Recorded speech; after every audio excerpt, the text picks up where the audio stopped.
Top of the morning to ya. How are you guys doing? I know it's not morning, but it is St. Patrick's Day, so I feel like I have to use some sort of Irish vernacular. And they're always after me. Lucky Charms did not feel appropriate. How are you guys doing? Kiss the Blarney Stone.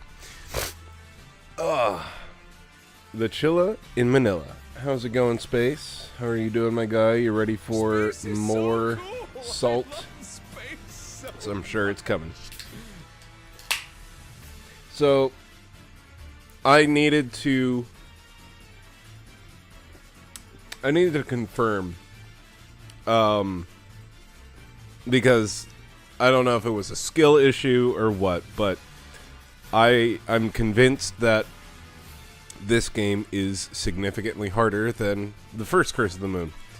And whenever I googled, is Curse of the Moon 2 harder than Curse of the Moon, I got a bunch of Reddit threads complaining about how the difficulty spike in the last stage with the lava stage and this one with the mummy boss are almost unfair compared to, like, literally the rest of the game.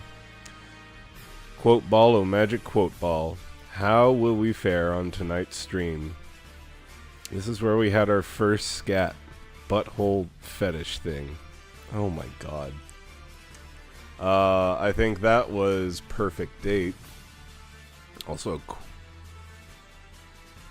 Ryder says she was reminiscing about Perfect Date. You remember how we did a live stream of the last bit of Perfect Date and we literally screwed up one question and didn't get the one cat that we wanted to date? That was sad. But yeah, everybody's saying that up until these two levels, veteran mode wasn't all that bad. It was more challenging, but it just becomes like super bullshit in this last bit. So we'll see how much salt pours out of my mouth today. Is it going to be a lot? It might be a lot. You keep talking up this game? Chill, I'm gonna have to give it a shot. Okay, but if you do, you gotta do it on veteran. And then tell me if I'm complete bollocks, as the Brits would say. But yeah, let's get into it. Here we go. Whoop. I love hard game.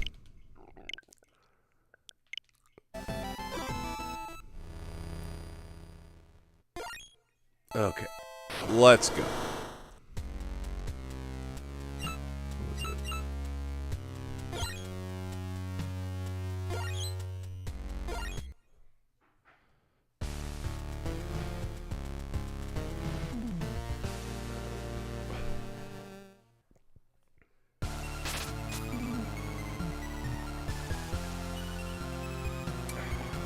I gotta get my bearing straight here for a second. Remember how I do all this stuff. Ow. That's how I get hit.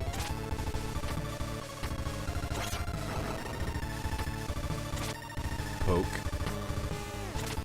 Poke. Poke. Nope. Poke. There we go. Poke. Poke. Poke.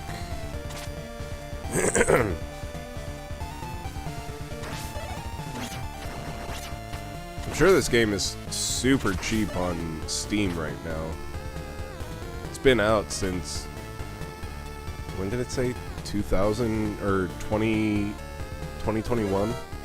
5 years? Oh, did that tell me all my moves? Neato. Okay. let's go back to Slicey Dicey, Ever So Nicey.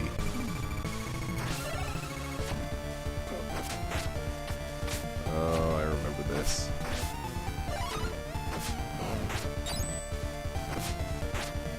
There we go.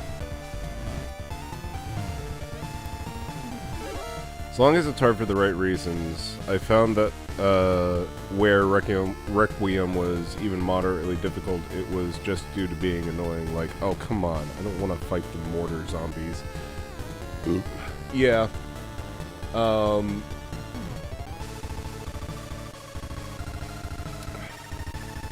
The only time that I feel like I struggled in Requiem was honestly in the last stretch when you're in the facility, when you're in the Ark, and you're having to take out the special agents.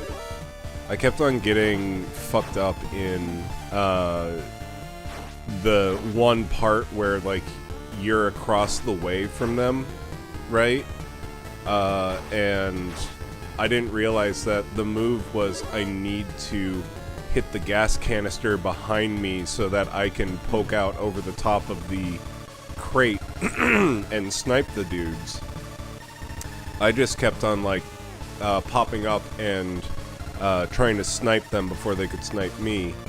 And then I got to the other side, and while I was trying to creep around and, like, get to where the lickers would come out and kill them for me, I would keep on getting, like, sideswiped by the special agents, and God, I must have died like 5-10 times in that section. Yeah, that part is easy once you realize there's a licker. There's actually 2 of them, but yeah, the game was not made for FPS mechanics. Yeah, for real though. It was alright, but yeah, that part gave me heartburn. Alright, back to it. I don't want that.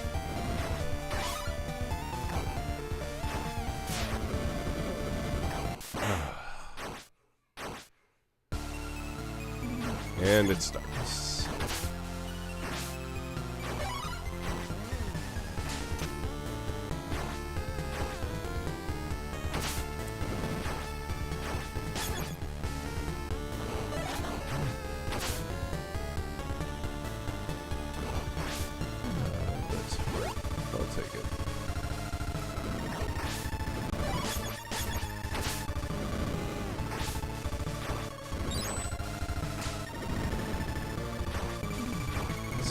Higher. It does. Why didn't that connect? What the fuck? Connect. There we go. And pokey poke.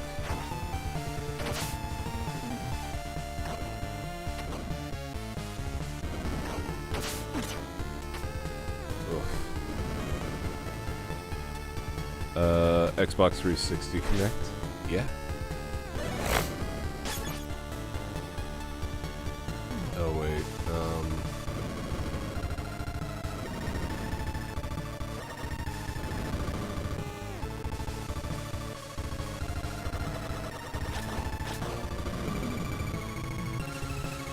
how do I do this?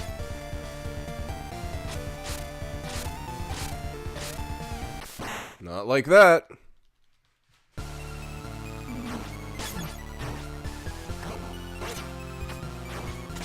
And just like that, I just made this significantly harder for me.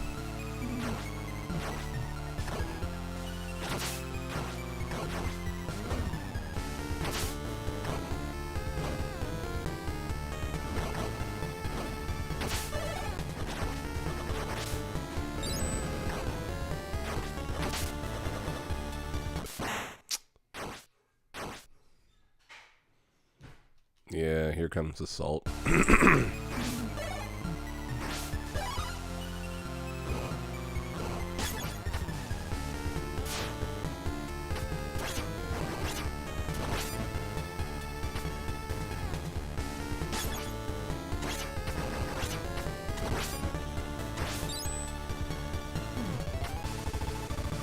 Oh, yeah.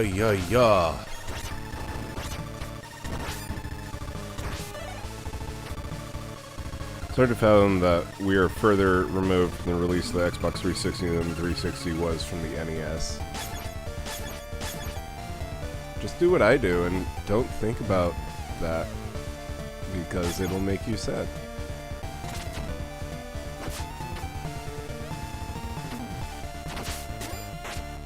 Oh my god.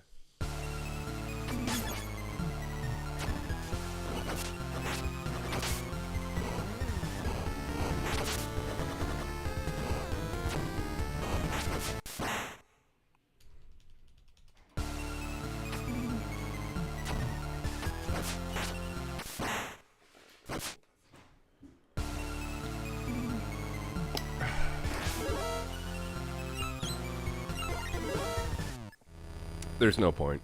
Let's just restart. And I do not feel like games have advanced at all. Like, maybe it's just me. I think visually they have, but like, games are games, you know? Like, there were really good games in the 360 era, and there were really good games in the now era. The only thing that's really changed is the consistency of graphics and the improvement in things like musical score and whatnot. There were also a lot of stinky games in that era, and there were a lot of games that were, like, arguably better than some of the slop that's coming out now. So, while I agree with you on part of that is also, like, it all depends on what you're picking up.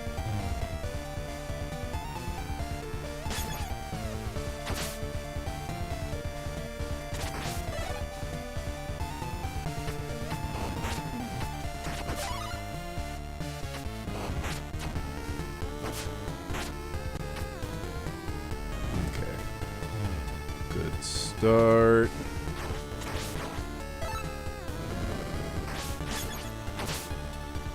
No. Yeah, games are prettier, but in terms of game mechanics themselves, it feels like everything has been stagnant for 20 years. The thing that gets me is I get very tired of the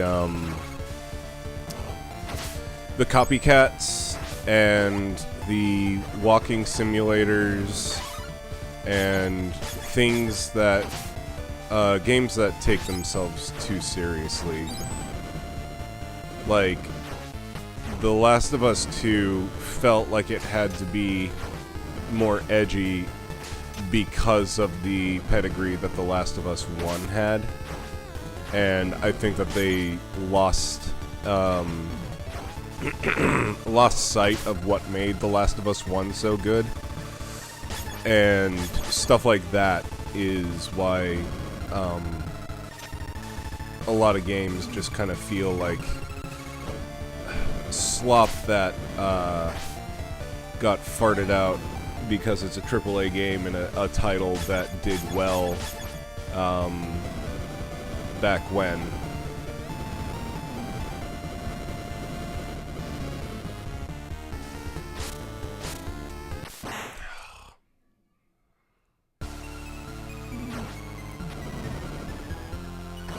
I'll read that in a second.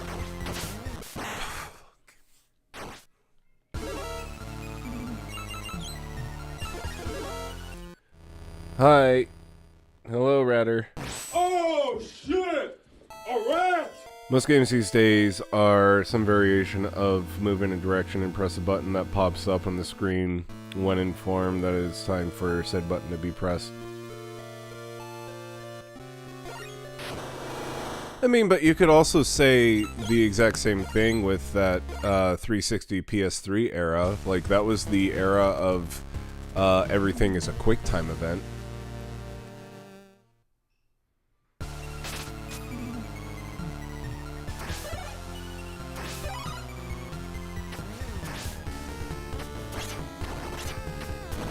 Listen, I'm not gonna fuck around. Like, if I lost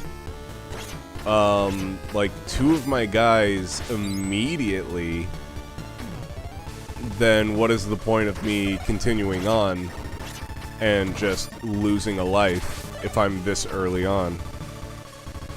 Like I said, the salt will be pouring very freely tonight.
This game does very much feel like an NES title running on significantly better hardware. Yeah, this feels like actual NES hard. Whereas things like Shovel Knight and all that look like NES games are not NES hard. They just look like it. Look like it should be.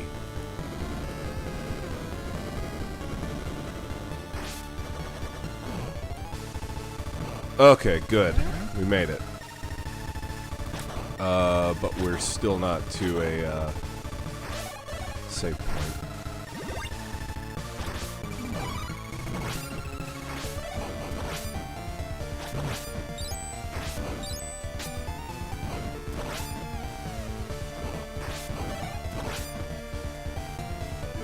Games like Shovel Knight are designed to make people think they require more skill than they do. Kind of the same thing with Dark Souls.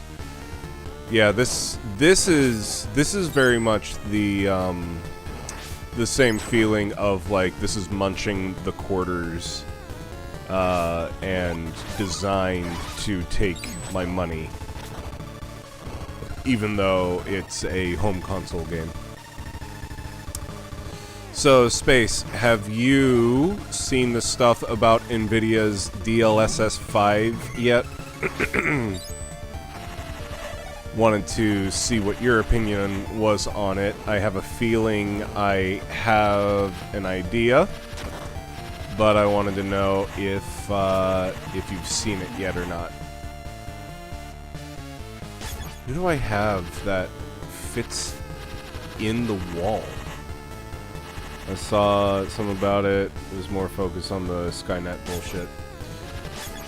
So yeah, the DLSS 5 basically it's trying to upscale games, but instead of just upscaling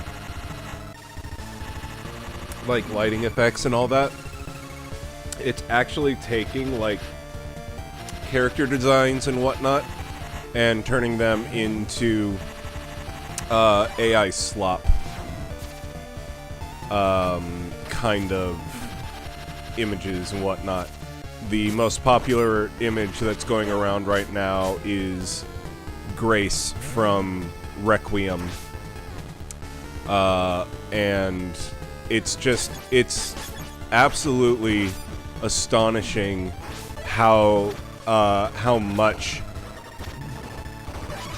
the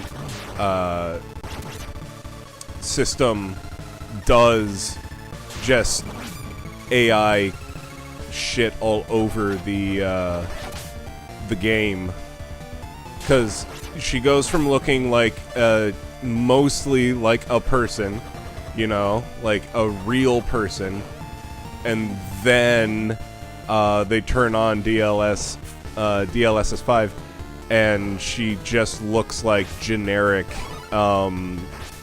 AI girl with a bunch of makeup and like no longer has like any sort of semblance to the character that she was. Yeah. And it's because the program is taking what they think the character is supposed to look like, and they're just like generating similar face, but whatever. Hey Jim, how are you? Hey everybody! And it's gross. It's very gross. Wow.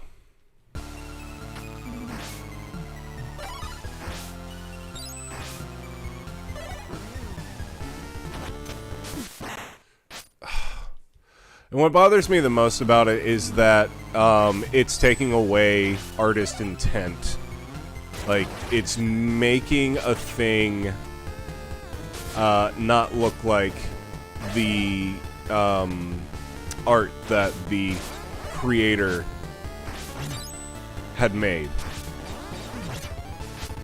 And so now it just may as well have been generated by ChatGPT or some shit. Oh, fuck me.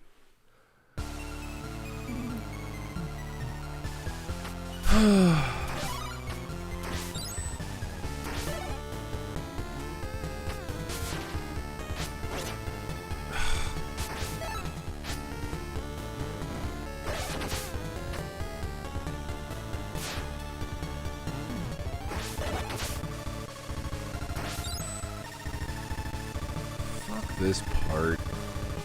Fuck all of these parts, honestly. Just need to get to a save point. Yeah, it's literally just, here, we want to redraw all the game assets in a way we think looks more appealing in the widest audience of consumers. No, but for real, though,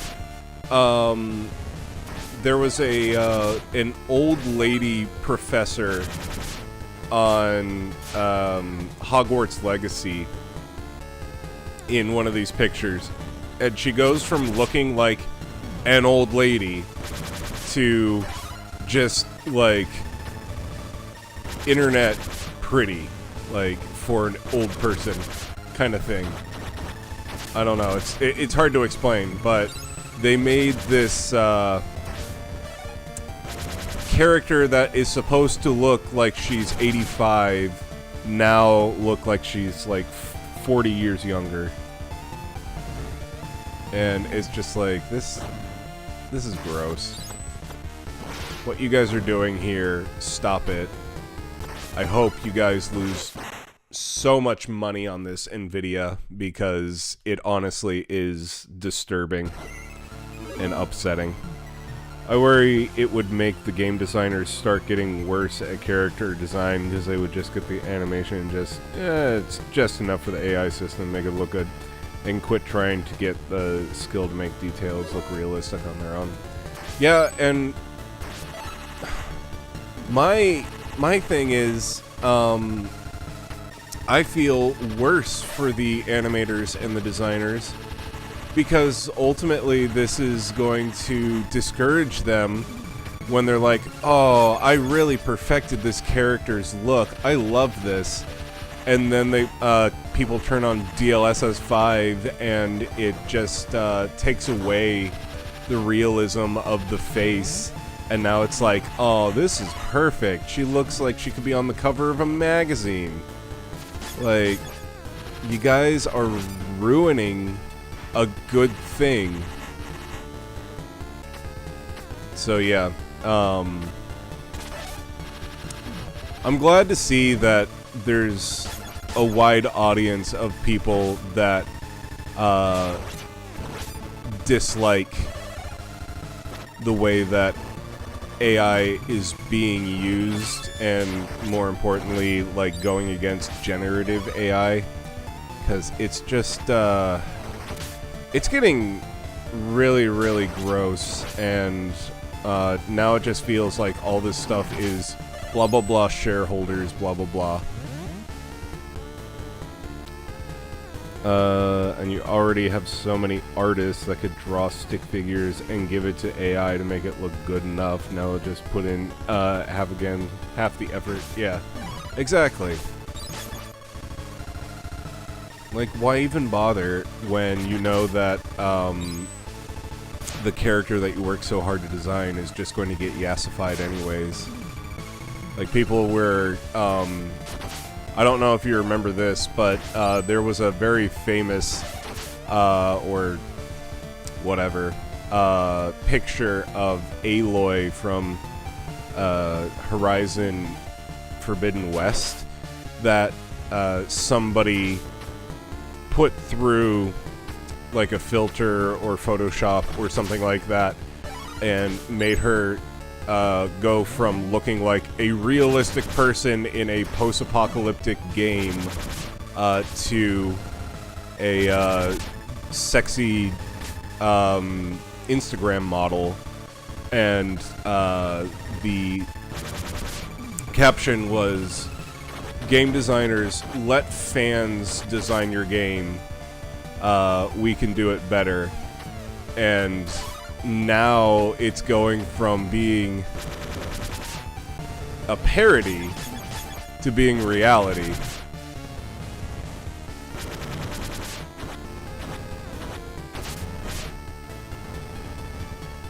More that normies will basically latch on to that corporate titty and suckle the creativity out of. Yep. We're not going to get any characters that look unique anymore. We're just going to get a bunch of handsome dudes and hot chicks. Oh, fuck. And that's going to be it. Nobody's going to have any variety. And it's going to be... So, you know how in the 90s and 2000s, girls and some guys had the body dysmorphia bullshit because of how Hollywood portrays men and women in magazines and movies and all that? It's going to be even worse now. Arguably, it's going to be like exponentially worse because now we're going up against like what computers think beauty is, and so now we're talk about unrealistic beauty standards. There's no way that you can match up with this shit.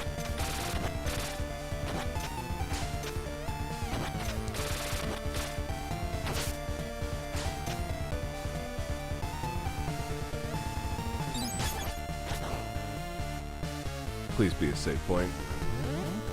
Thank you.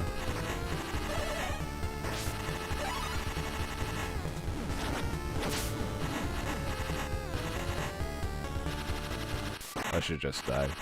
At some point, something will have to give. Do they want infinite corporate profits, or do they want to put limits on what people can do with AI? Can't have both.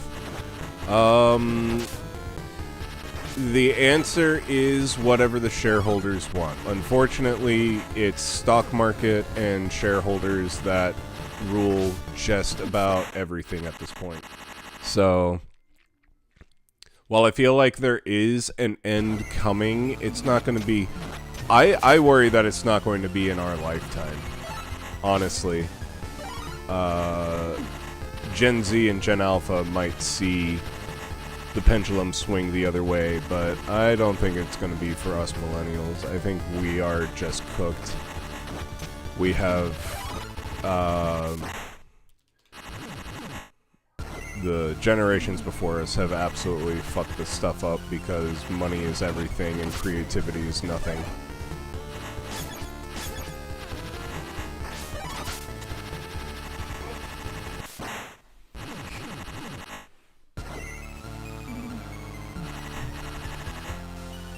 Oh. Other problem is that tech can and will be sued for things the general public consider problematic. We saw that with Twitter change this image button.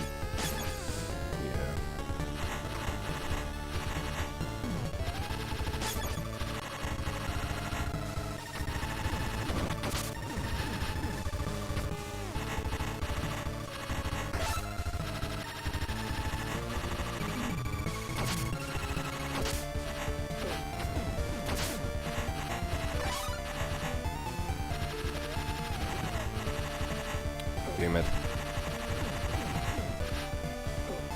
Damn it.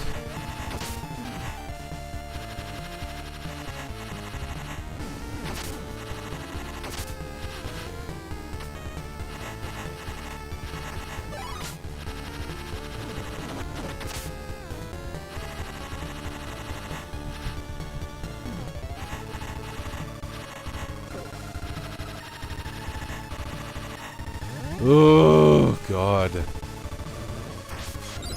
And this is not going to go well. 'Cause I have nobody left except Corgatron.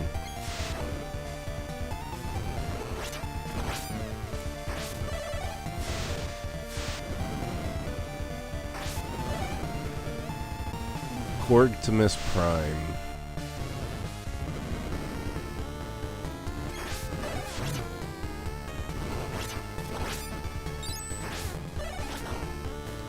All I can hope is that I get to another save point.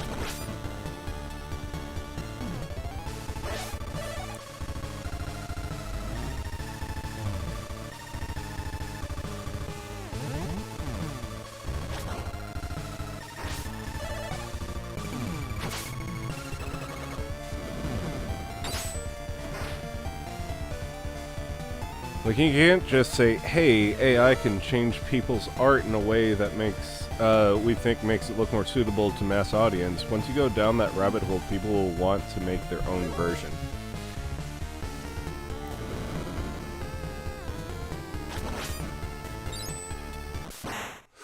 Fuck. Oh, fuck. This is gonna be bad.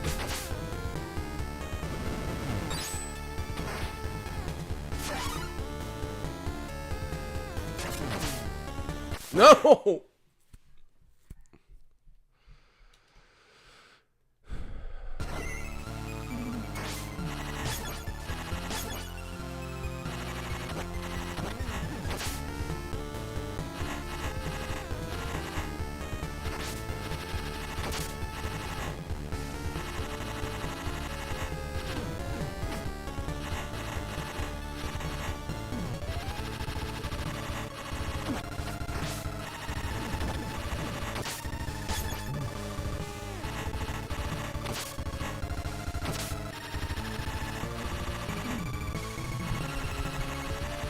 Okay, I think I can skip this part. Yeah. Nice. The salt hath shaken free from the shackles which held it dormant for so long. So long. It was salty as shit the last time I played this game. Ain't no different now.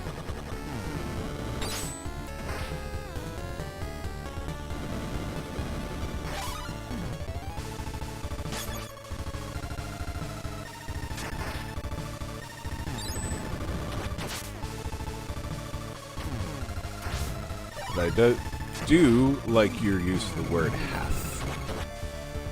I think we need to go back to that kind of English.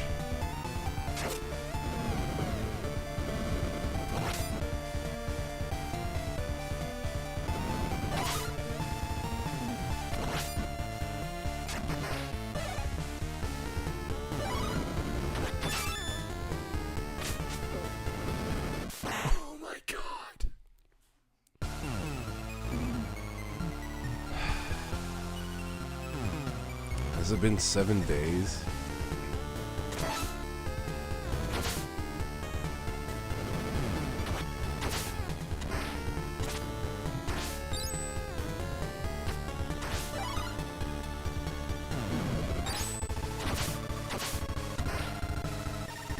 Something. I don't know. Your schedule's weird. Yes, it is.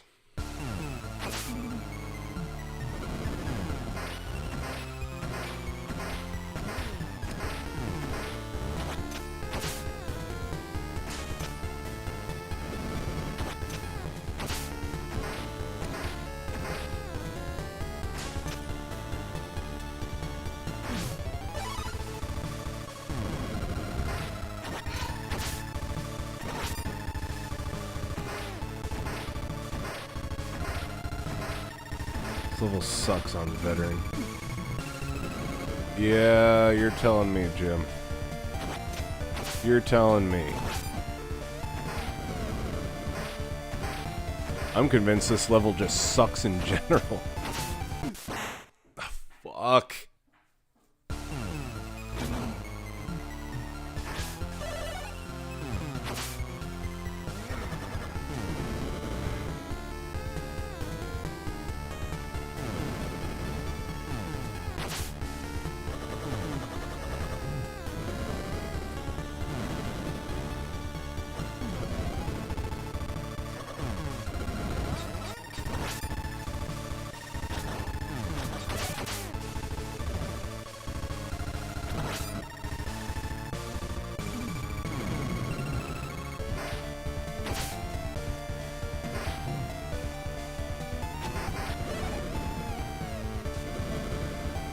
Please, please, please, please, please, please, please, please, please. I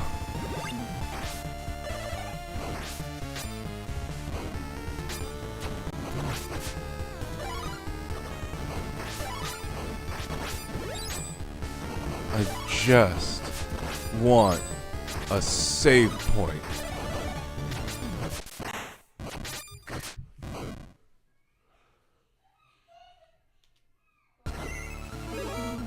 Alright, I gotta go to the bathroom. I'll be right back.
Alright, I'm back.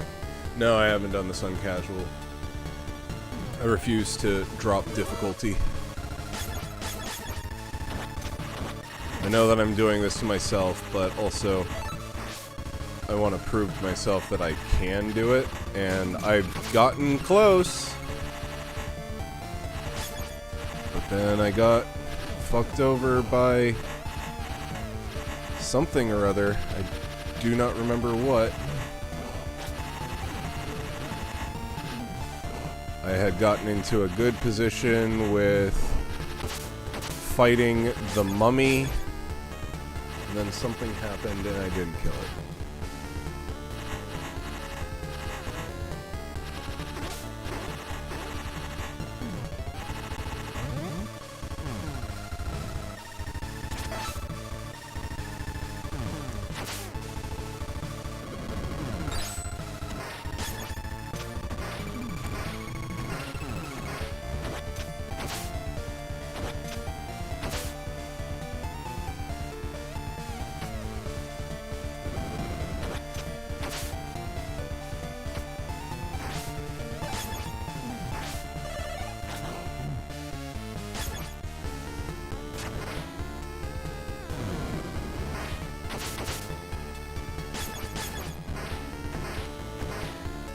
somebody on Reddit made the comment that on Curse of the Moon 1, you didn't need to swap characters. They were basically just extra lives and whatever.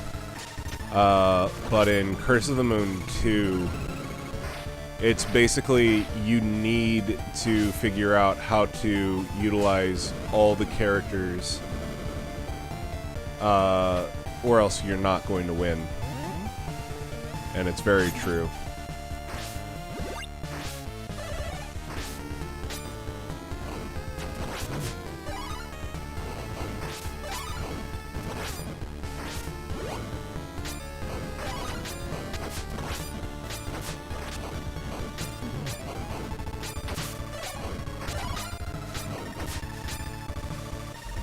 Oh, shit. Okay, here we go. Play this on casual sometimes.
Oh!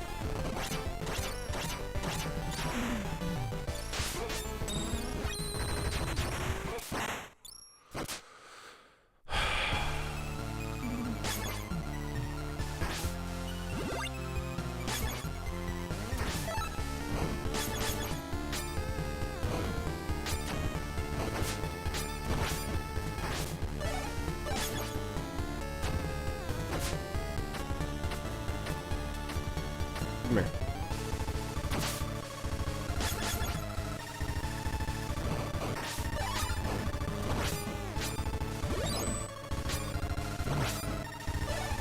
Fuck.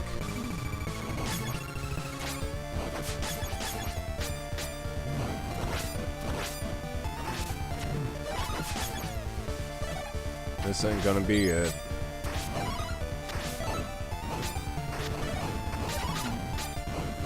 This ain't gonna be it. I do not have enough health. Don't have enough health unless I can get up there in a good position and fuck him up early.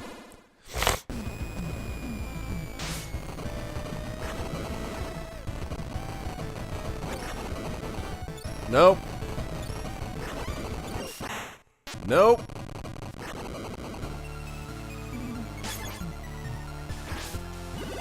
That would be the answer to that.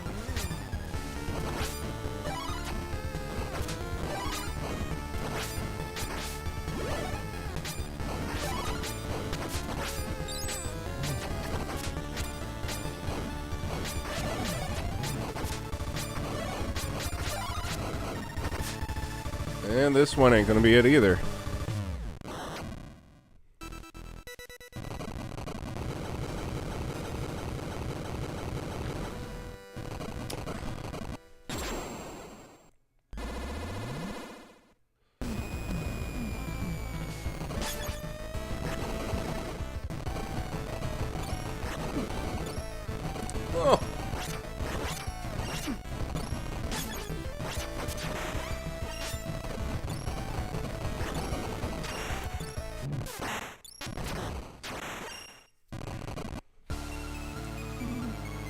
Suicide.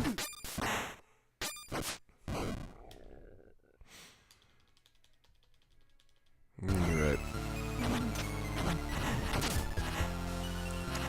Try this again.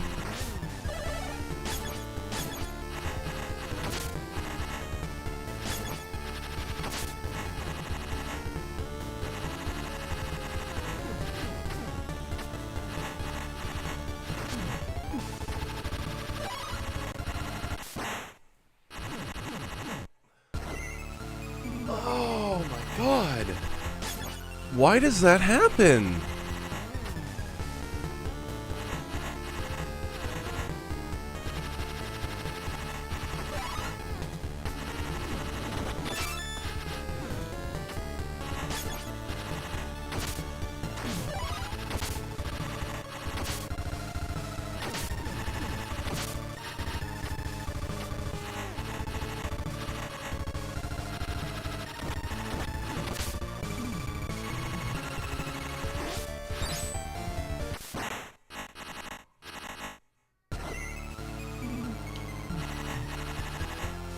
Death. Death to you all.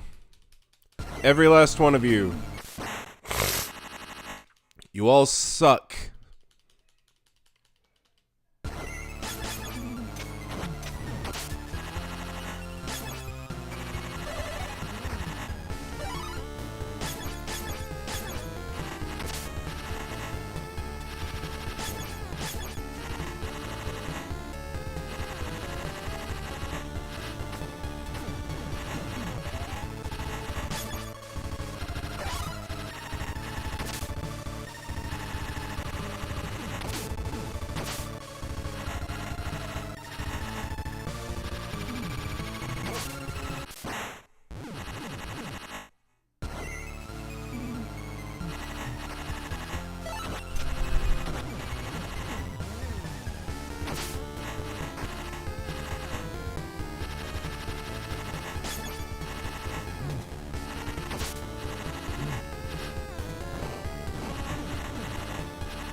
Oh, and she's dead. Because of course she is.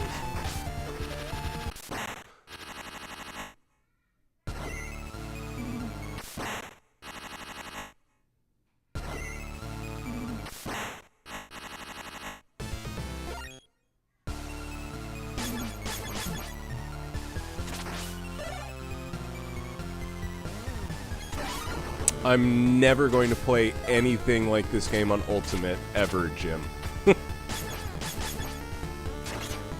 Just this one playthrough has made me never want to play this game ever again.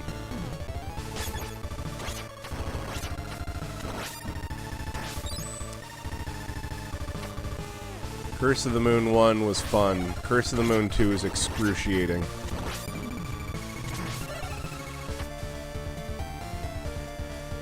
This is an actual curse. This game blows major dick in how unforgiving it is.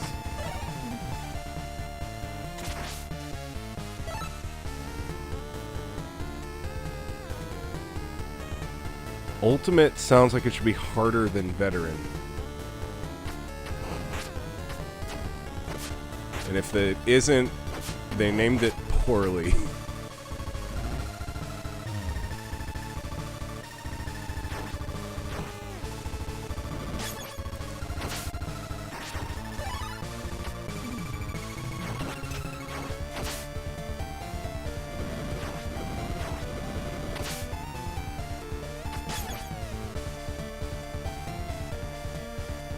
I think it's more of my style of game instead of Chill's style of game. Probably. You go ahead, give this a playthrough on Veteran. Tell me how you like it.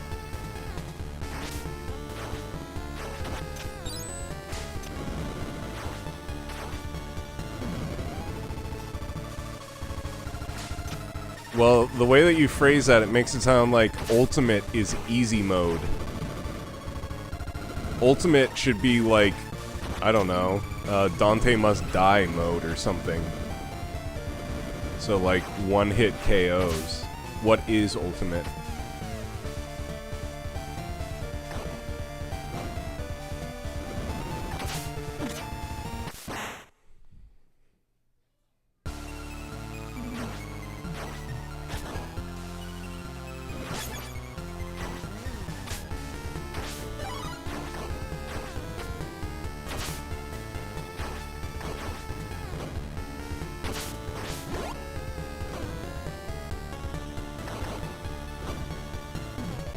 Yeah, ultimate sounds like the ultimate challenge.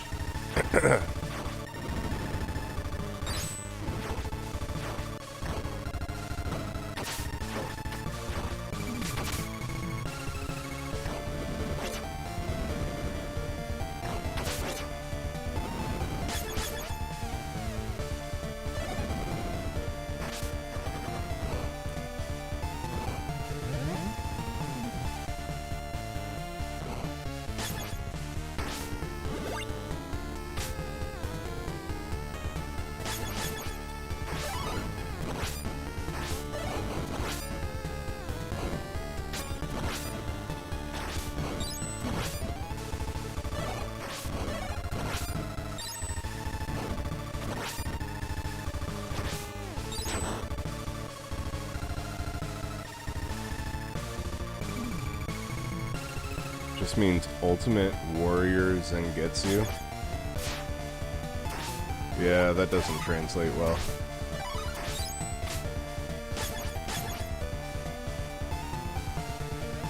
I hear that and I don't think Ultimate Warrior. Ultimate just sounds like Nightmare Mode or something.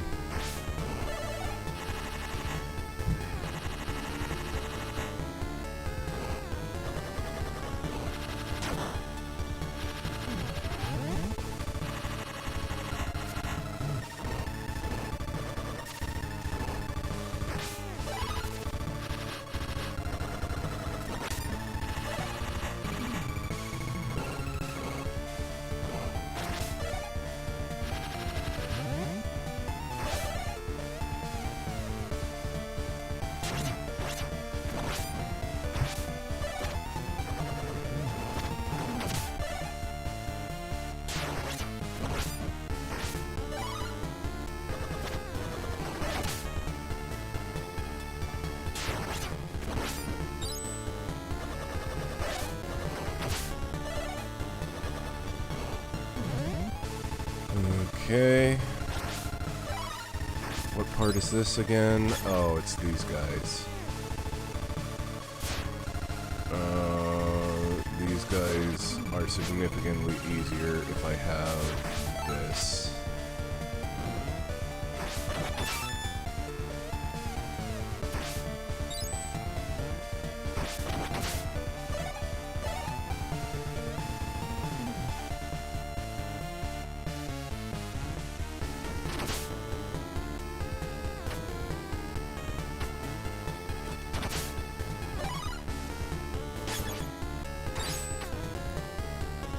Ultimate Warrior? Do you fight Hulk Hogan at WrestleMania as a final boss? Ultimate Warrior!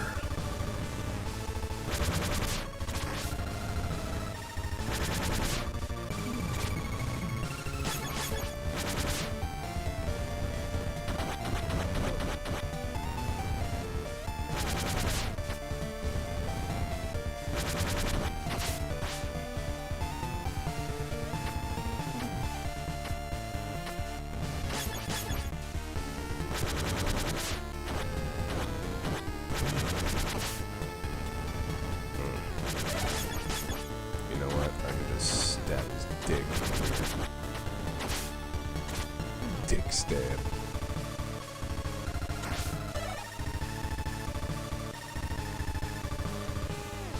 Yeah, I know. I realized it until, too late. Coked up Rambo. Probably was coked up as hell, honestly.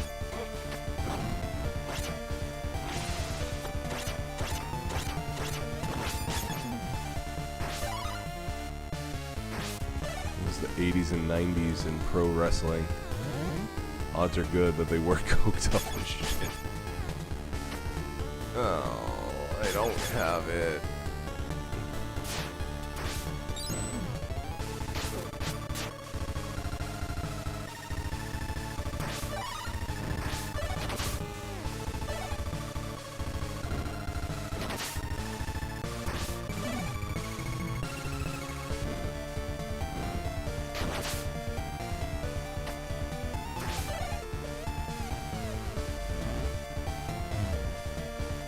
I still don't have it. Although maybe... No. For some reason, she only shoots forward, so we're going invincible mode.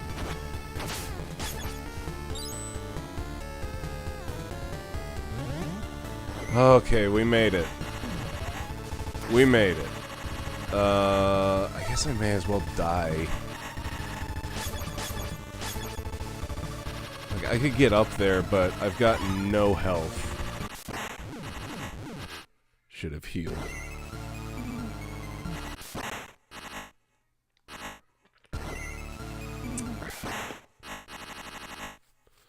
I don't have any healies.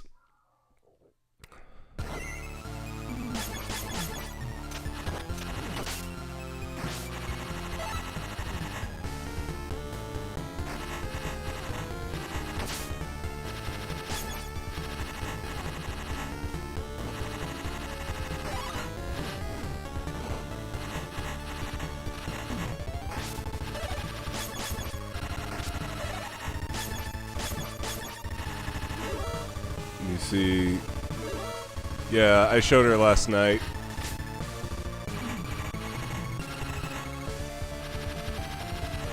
It's disturbing that they yassified the 80-year-old professor.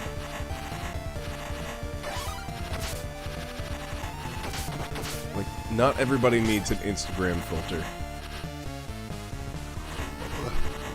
I want to see them take, like, some of the, ugly-ass goblins and put that filter on.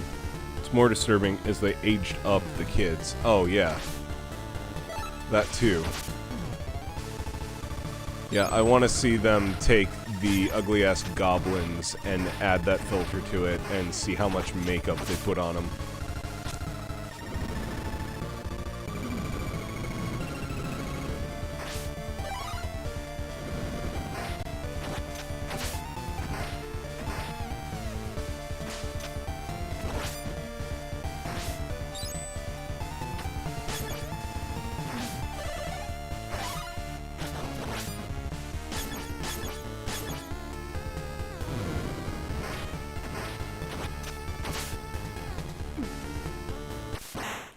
Oh my god.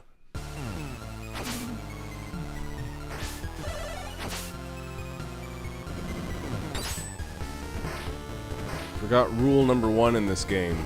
Don't jump. If you want to jump, don't.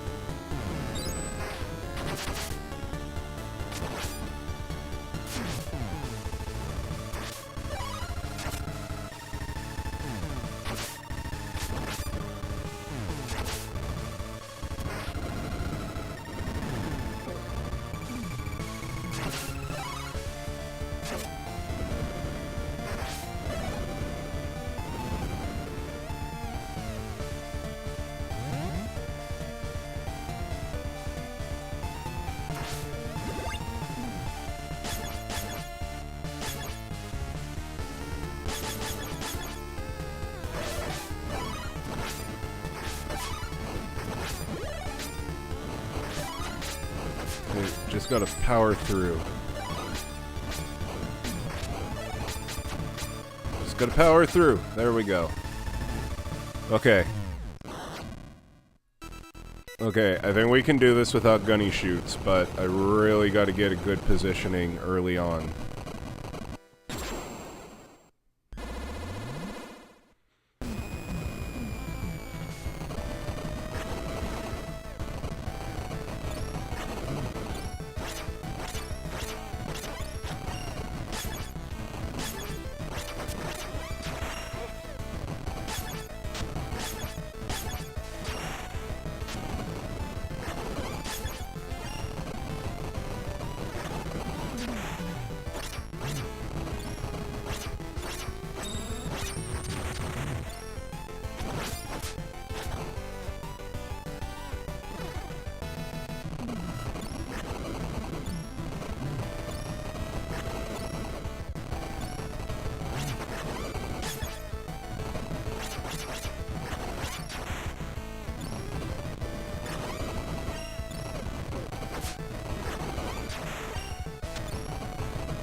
Okay.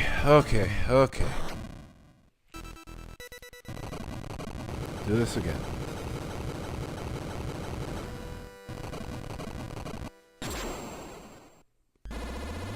We can do this.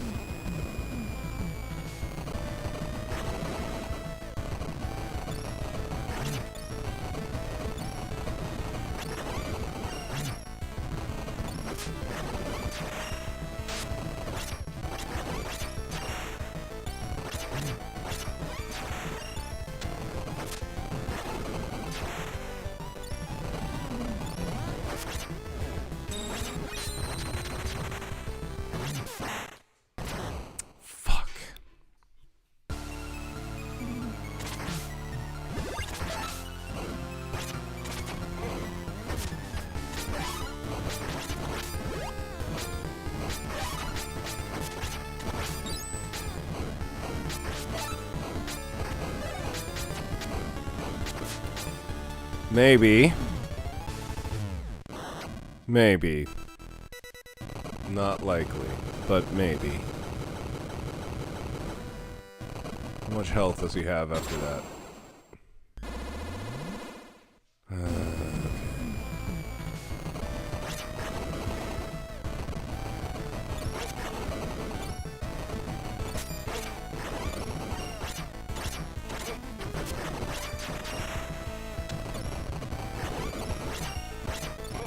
Yep. Okay. Yep. I figured. It was not good prospects.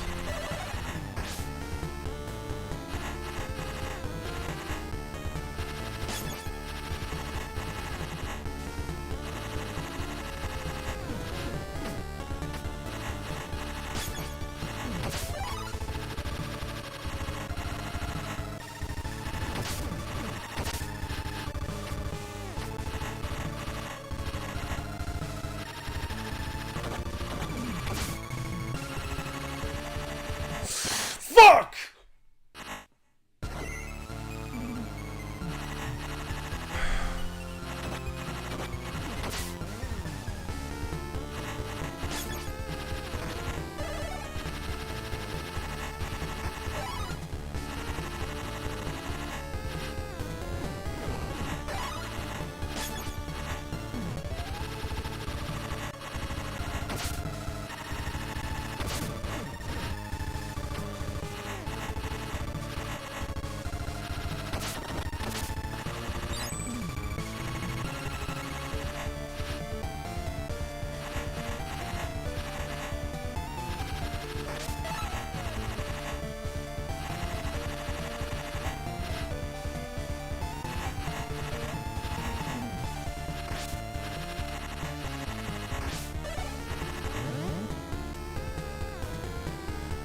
Oh, damn it.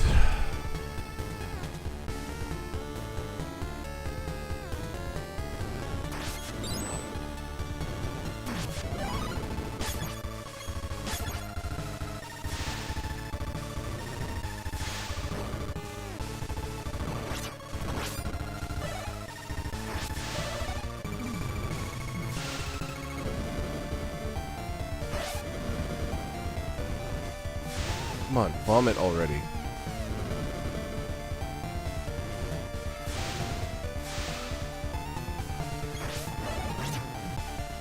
I don't think the angry video game nerd has anything on me. Yeah, he's chill.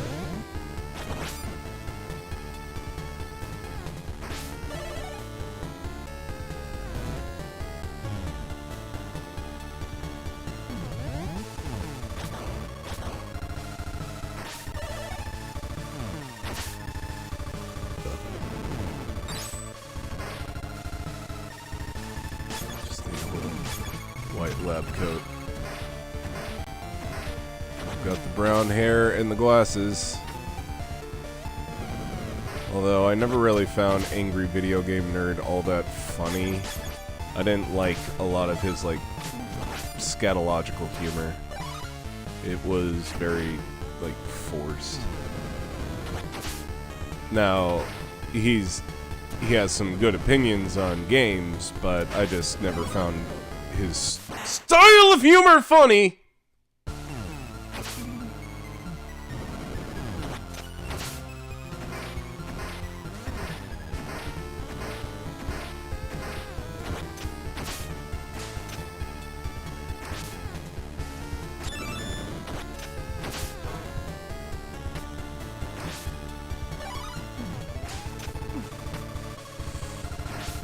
We hate those that remind us of ourselves, Space.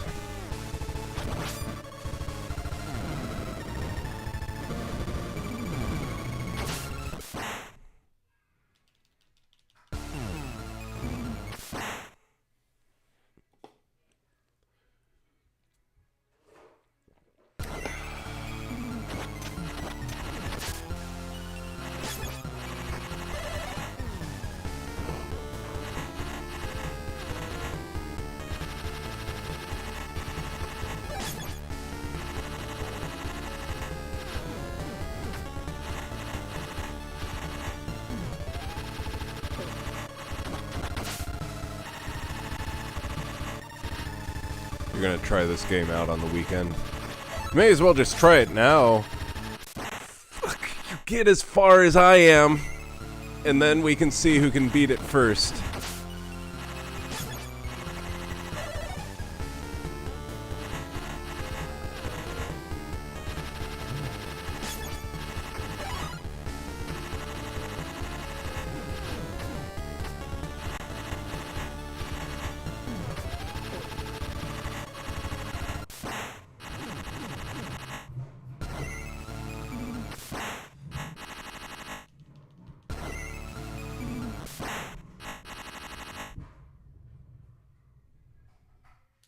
Nah, I'm stupid tired. I gotta be awake for this shit. Very true.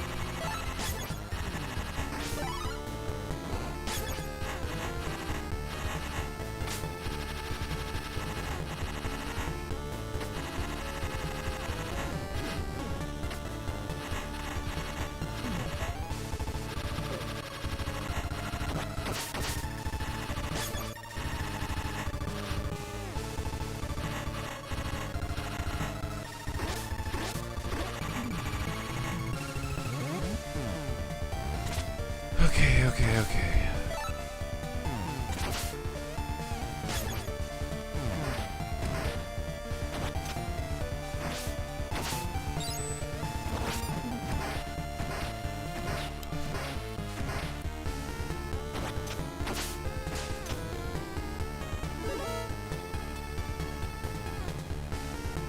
Damn, you do have a long night after the stream.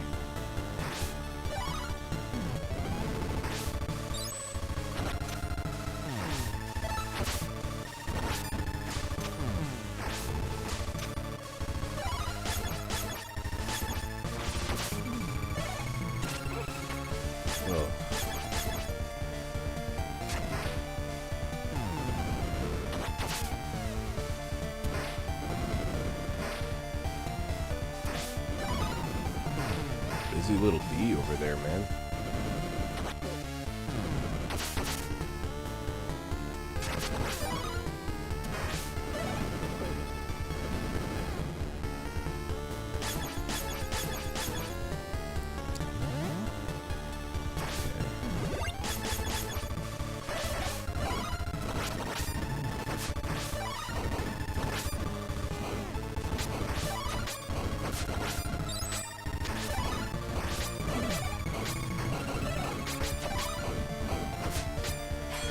Okay.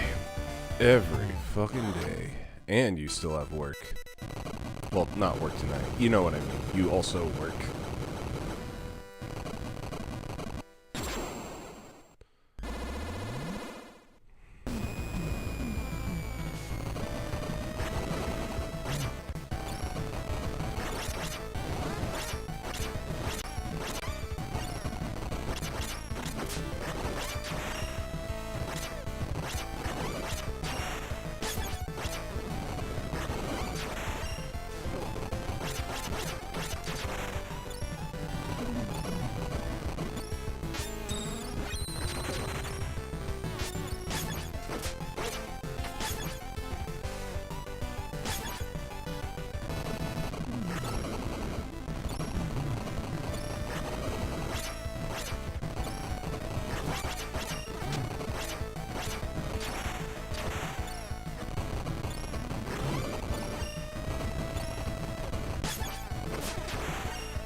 So close.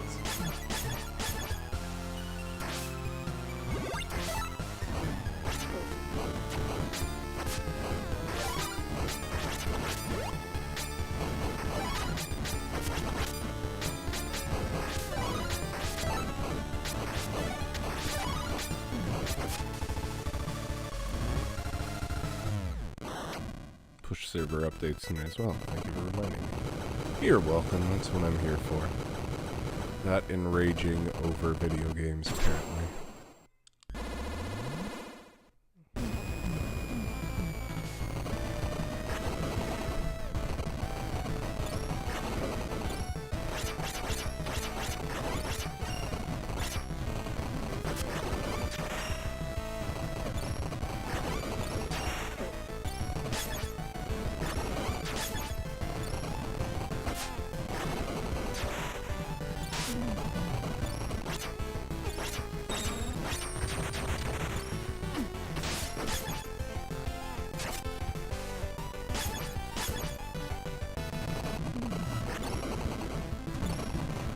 Everybody is one hit away from dying.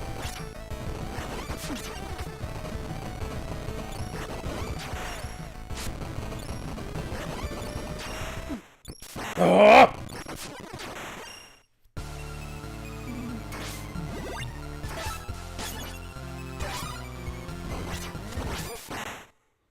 Yeah.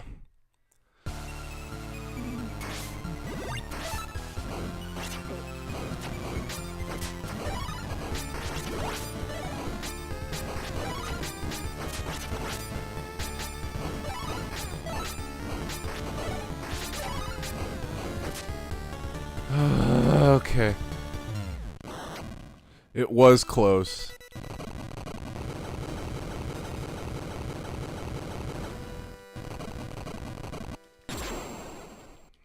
Just gotta get right up in there. Just gotta get right up in there.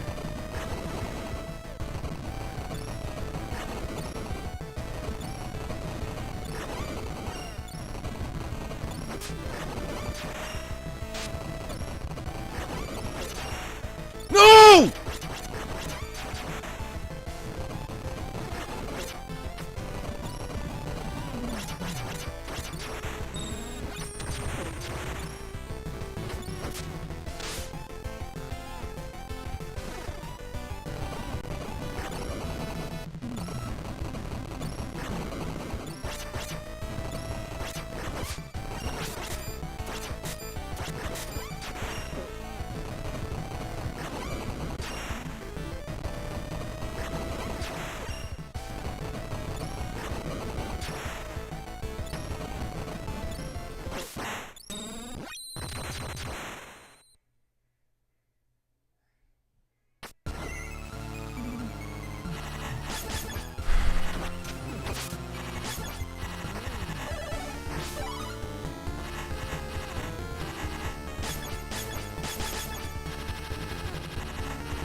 can't die here.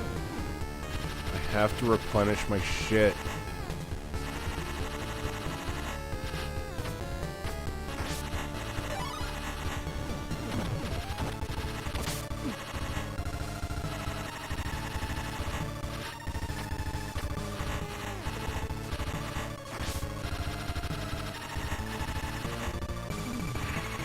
Playing on Switch? Yes, I am.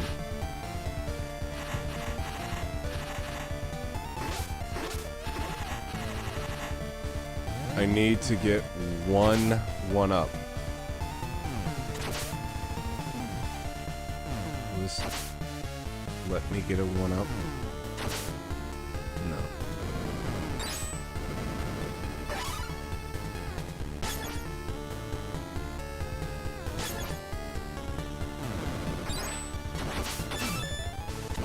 There.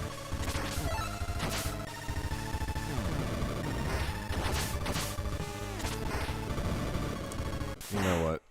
No point in trying. I have a new strat.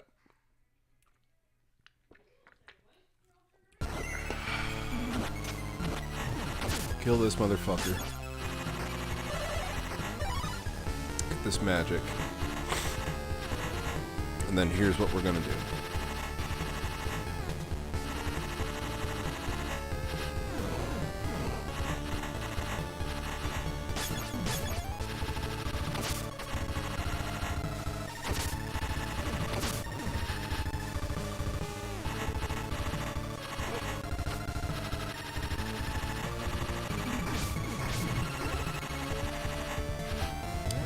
Do a barrel roll.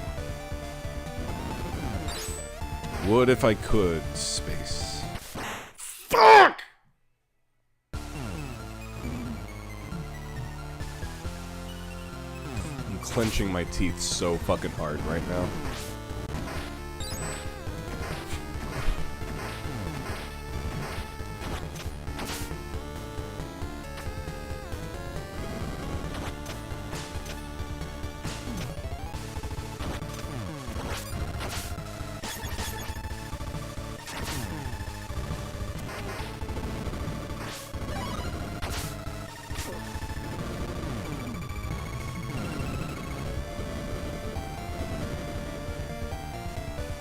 Now is not the time for jokes.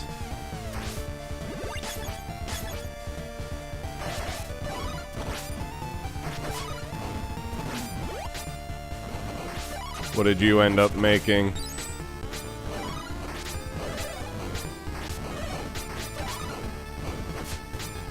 Okay. We got full magic. Halobbles. I have nothing to tell you. It's really important. Go for it. We got time. Welcome, Keyshawn. Oh, fuck my ass. Fuck my ass!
I'm not gonna make it.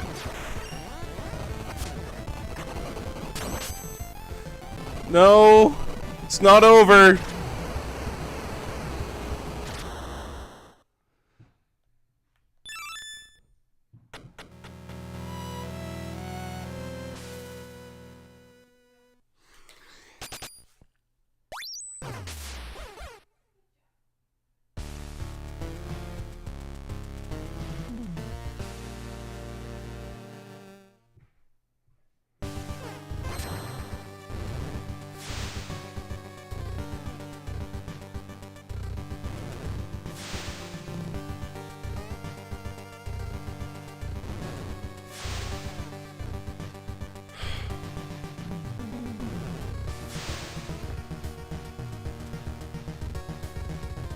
Oh my god.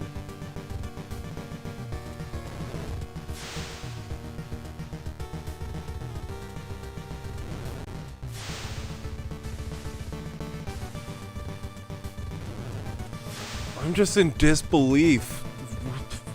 Oh my god, what the fuck was that?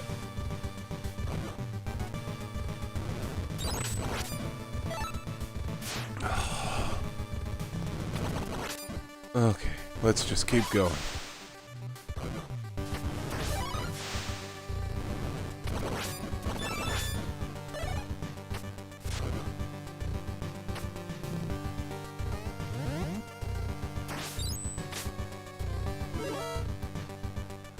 Jolly day today, isn't it? Hi, Keyshawn. Hello there. This is me internally right now.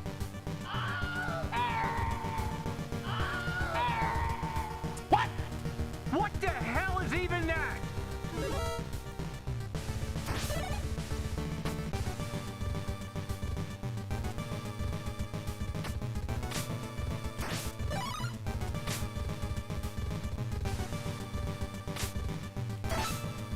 I don't want the stupid demon mask. I never want the stupid demon mask. Well, she'll make it through this. Quote. One last masturbate, one last fisting. Fister tist. Oh my god, Ratter, what the fuck? I always think that I come up with, like, the worst of the worst, and then yours pop out of nowhere. Hit me.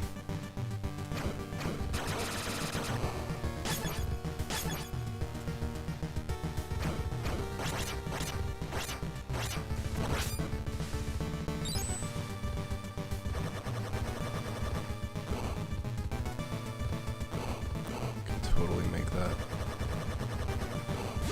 There we go. All defense up. Do not remember that. Yeah, I have no idea what the context of that was. Pia Pingu.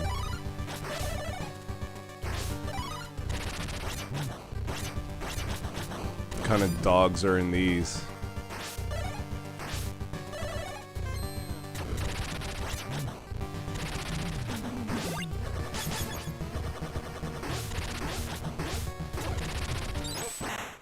Oh my god! I snatched defeat out of the jaws of victory.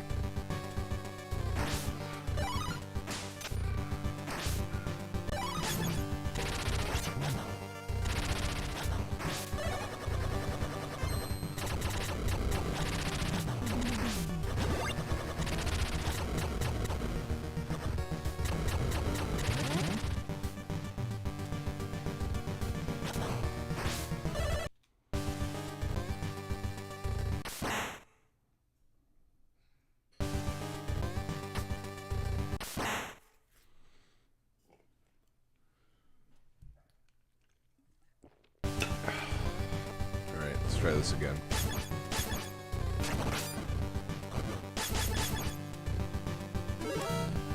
I don't think I was this nervous when I was one win away from hitting Diamond in Brawlhalla the first time.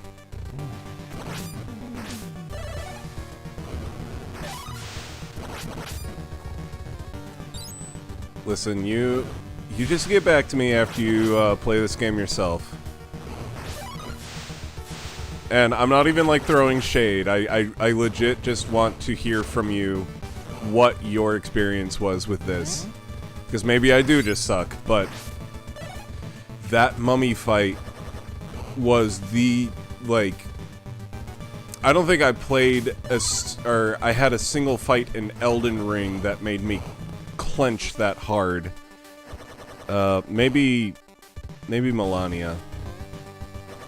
But I digress. Like, the last Souls-like game that I played didn't make me, like, rage that hard or clench so fucking hard more than that fight.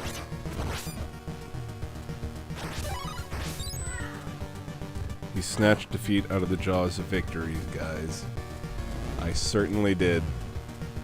And I killed myself for the catharsis of it.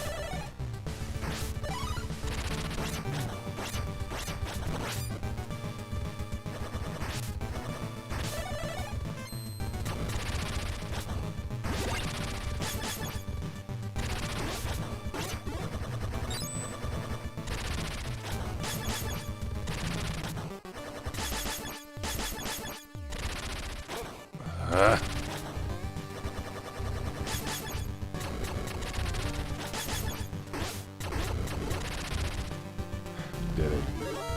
For my mental well-being, I would not challenge someone to take it on so they could one-try the boss.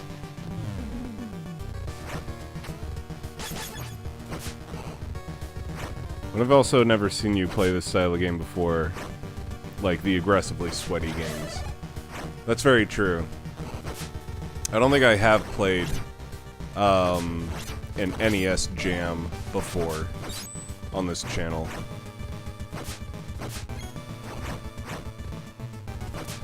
Ironically, I think the sweatiest game I ever played on this channel was Glover. Oh, fuck.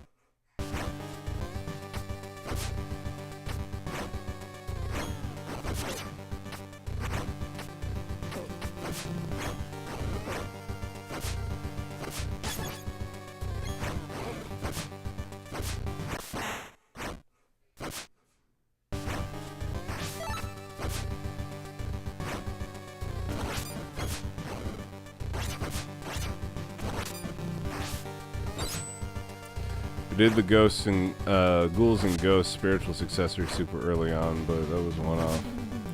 Why did you just jump off? I didn't. I fucking got hit by the statue.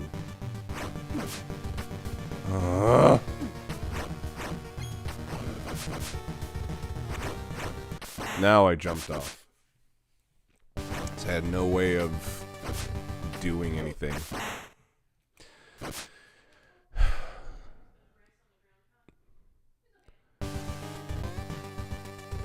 When you get hit, you gotta jump off. Them's the rules. Like, unironically, yeah, kinda. It's one of those things where it's like, if I've lost this much health, there's no point in continuing. It's just easier to restart the area than it is to, like, fight your way back and have, like, very little health. Oh, you know what? I did have a sweaty, a sweat fest. I think the sweatiest I ever got on this channel was, you remember I did the Mega Man marathon? Where I played each Mega Man for an hour? That was the sweatiest I got. But I didn't see all those games all the way through. This is undoubtedly the sweatiest game that I've played. I don't think you actually completed any... No, I didn't. That's what I'm saying is... if we're talking about sweaty games that I've played, notoriously difficult games that I never actually saw all the way through, it was definitely the Mega Man marathon I did.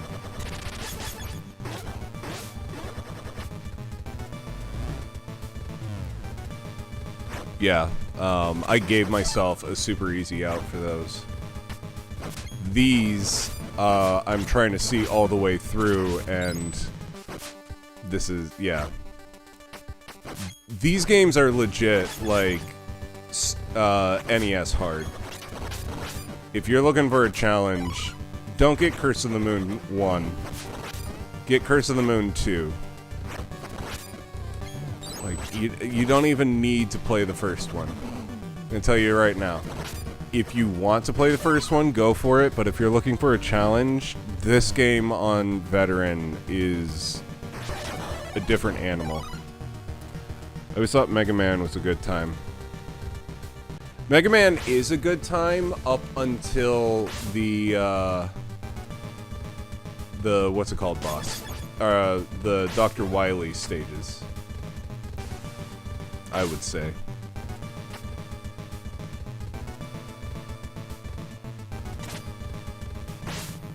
Well, how do I...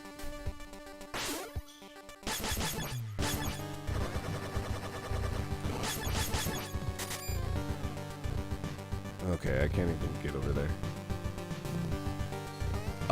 No, what I did was I just played all of the... I don't even remember what I did. I think I did, like, the Mega Man collection and just played an hour of each.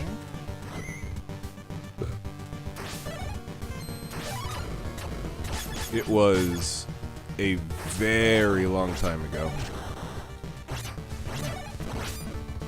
Back when we had time for extra streams, and we didn't have a baby that made it to where we couldn't do dual streams anymore. I honestly miss getting to do the dual streams with Ratter, but yeah, that's life now. Never liked Mega Man X as much. That game is for tourists. Very nice. I get that.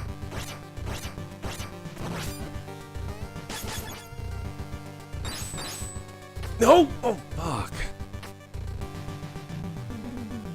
I like the schedule a little bit, a little more from time to time. Dual streams are nice. Dual streams are only possible if we give Cal to Grandma and Grandpa.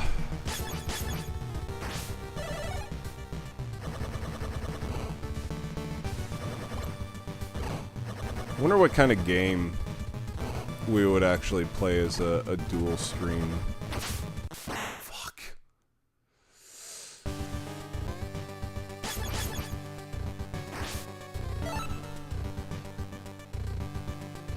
Can I get him from here? Yes, good.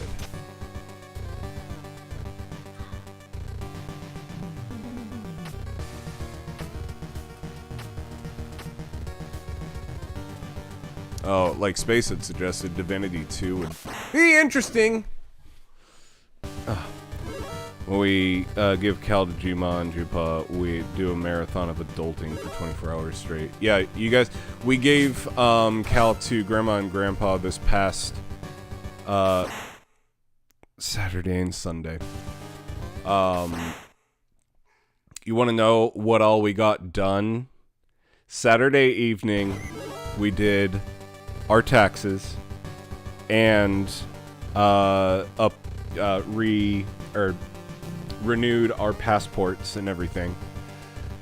And on Sunday, we did a lot of yard work. I mowed the yard and edged and everything, and then Ratter and I went to the flower bed in the front and weeded everything and put down fresh mulch,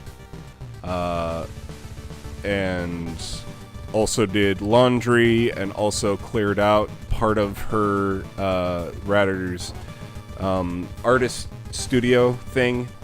The amount of stuff that we got done in 24 hours without baby was insane. Yeah, it was incredibly fun. It was very cathartic to get so many things done that we know that we need to get done in such a short amount of time. But also, it just goes to show that if you don't have to take care of a tiny human, there's so much you can accomplish if you just put your mind to it. All right, Jim. We'll see you later. Ciao. Oh, and yeah, Ryder made the thumbnails too.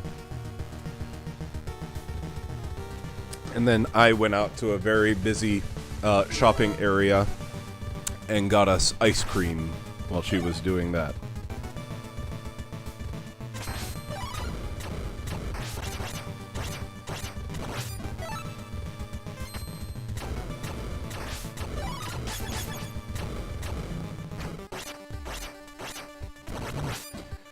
The ice cream shop is in a Asian market district, and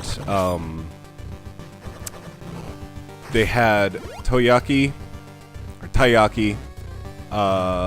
with like bean curd or Nutella or whatever you wanted to fill it with, and then I hadn't had this flavor since we were in Japan, but they had ube, or what's it called? Sweet potato.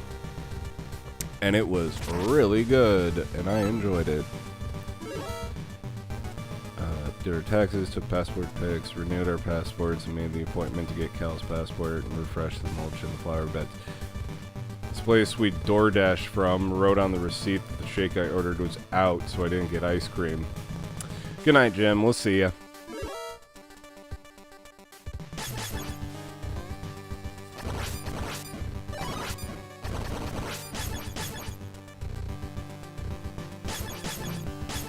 I don't need to do that yet.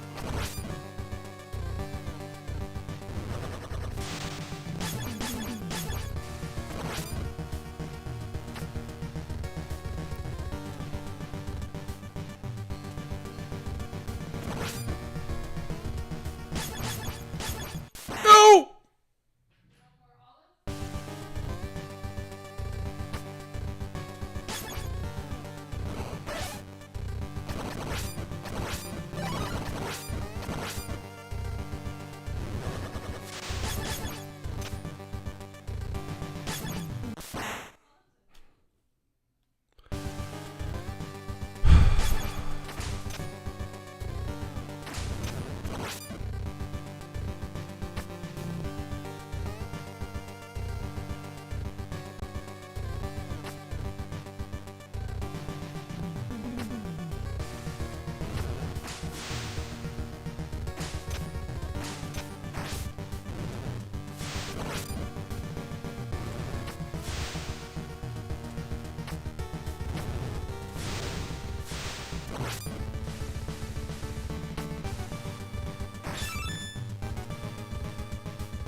Ugh, please be a save point.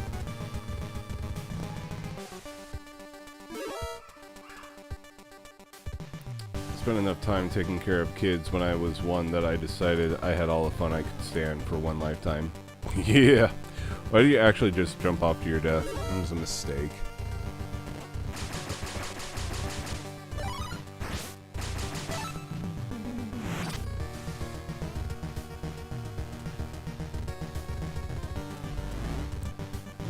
Good. Save point.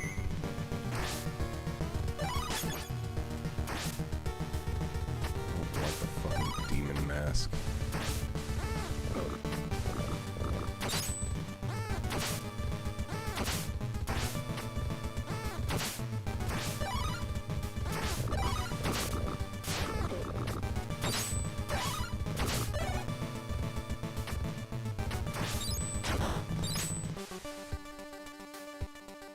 Twice.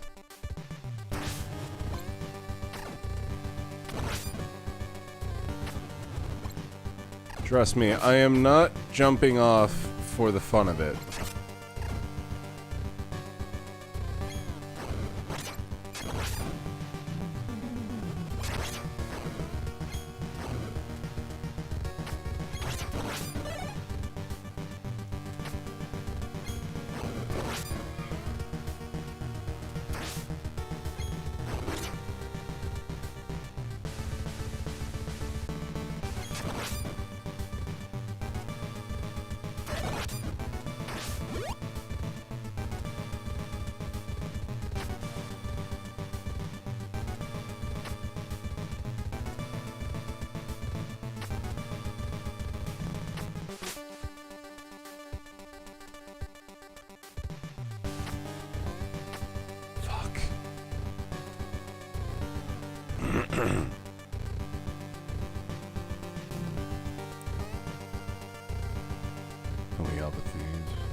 Yeah, homeopathy or homeopathy is pure bullshit. I agree.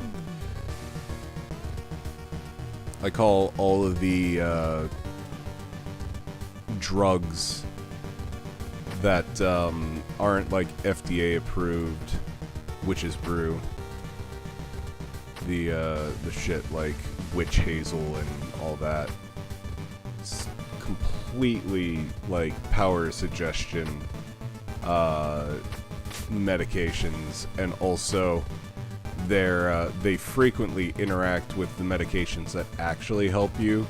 So in my opinion, those medications are nothing but a detriment. So homeopathy can get fucked. Now if you just want to like do cleaner living or something like that, or eat better and all of that, and like not rely on medications to fix you, that's fine. But to say that saw palmetto is going to fix your prostate when you have prostate cancer is asinine, and honestly, at a point, it's just irresponsible.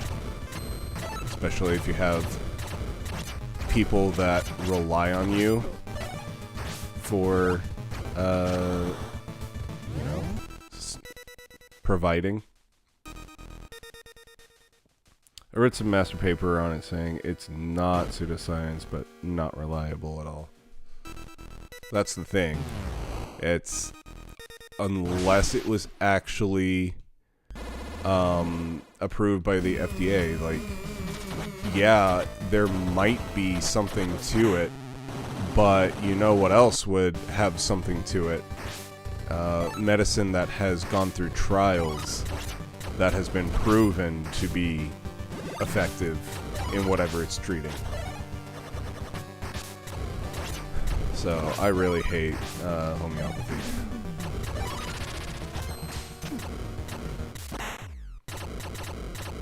It's just microdosing things that would be harmful to you in such small doses that it technically doesn't hurt you. That's all homeopathy is.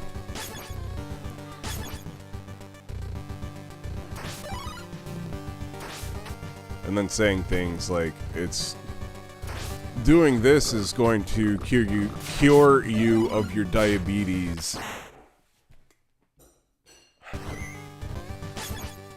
Shit like that. And it's like, no, stop it. This isn't going to cure you of your cancer, and it's even more inappropriate to force this upon, like, your child, saying that they don't need to go see an oncologist. All they need to do is rub this witch hazel on their fucking face, and that'll fix their skin cancer. No, that is completely irresponsible.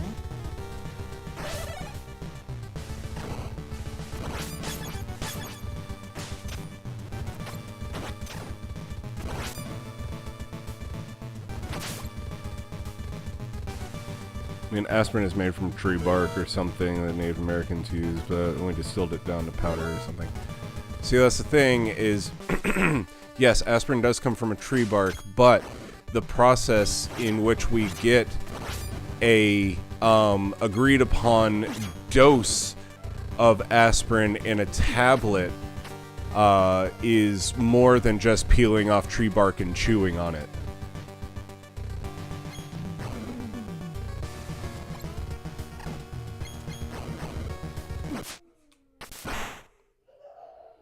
Ton of modern medications have natural origin. Yes, they do, but they also have studies behind them. Things like witch hazel and saw palmetto and ginseng and all that do not have extensive research done behind them, because they are not proven to be effective at treating the things that they said that they are effective at treating at. That's why it is illegal for them to say saw palmetto will fix your enlarged prostate. St. John's wort will cure your depression. They can't say that because they don't have the studies behind it, and it's all it's fake. It's all fake. It's power suggestion. I will die on that hill. Every single thing that comes from the supplement aisle is bullshit and only gives people hope, but doesn't actually fix the things that they say that it's supposed to fix. It's the biggest lie that we tell ourselves. There's got to be another way than just using chemotherapy to fix my cancer. Well, peanut oil ain't it, Steve Jobs. Fuck! Those actually have trustworthy processes and more than just one herb, because literally homeopathy is not trustworthy.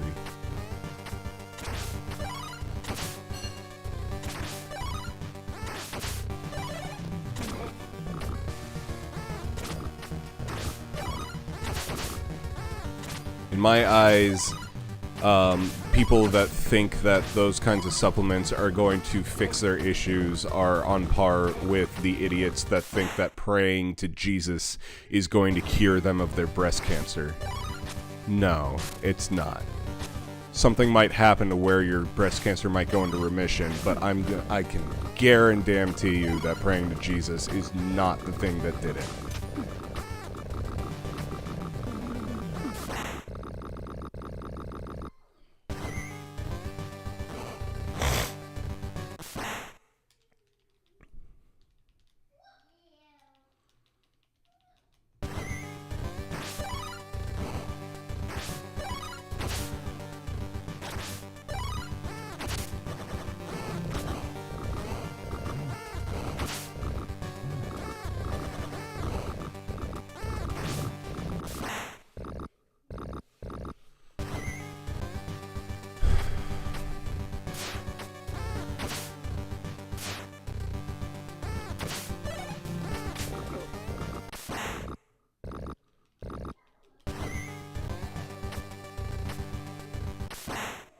Homeopathy runs off of the single remedy principle, which says that you only need one material to treat it, all of which are detailed in the Material Medicine book made 100+ years ago.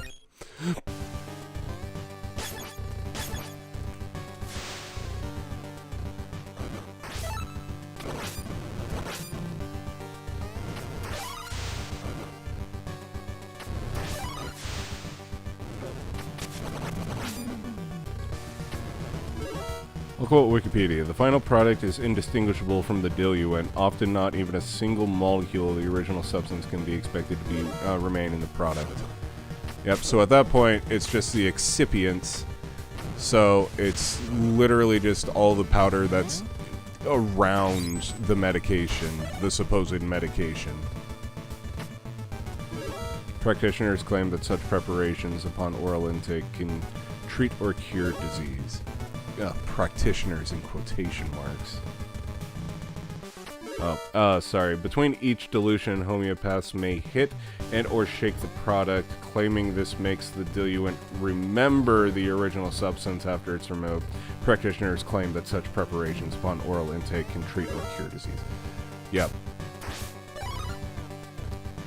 And notice that it's the practitioners that get to make that claim. But if you look at the bottles and all that, nothing is legally allowed to say that this has been proven to do this. It can only say things to the effect of, can alleviate cold-like symptoms. What I will say is that according to the master paper, most studies on homeopathy aren't of very high quality either. That's because nobody wants to study it because they know the end result. But any positive effects are so minuscule, it's nothing.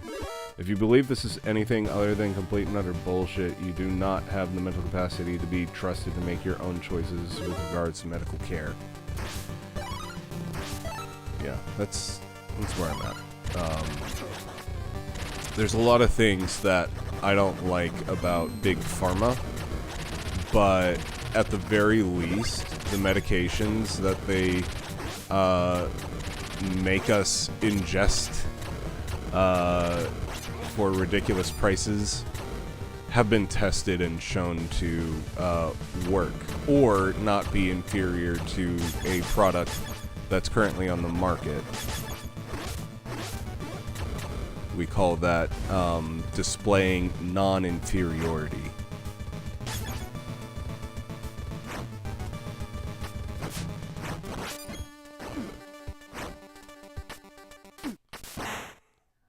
Fuck.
I know it's bullshit, but I want to know exactly why. I really do think we are at a point that we need some kind of IQ test before letting people be legally independent.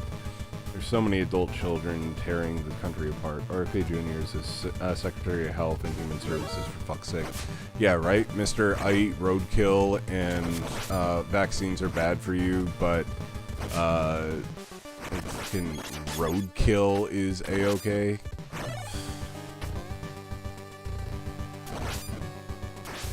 Single-handedly and responsible for why we are having this outbreak of measles now.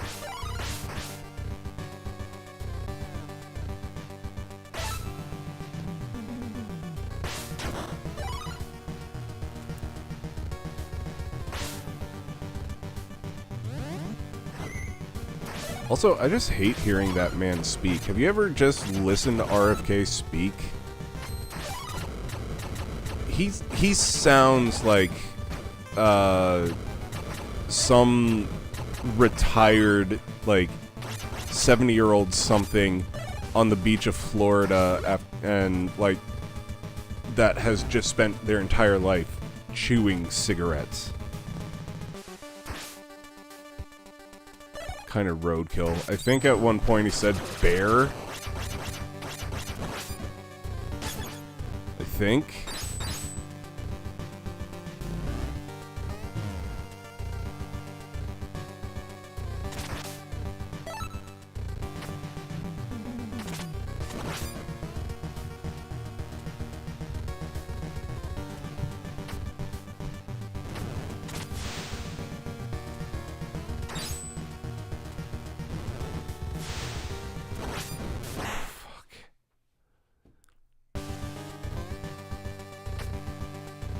This ain't gonna go well. Nope. Fuck. It really isn't.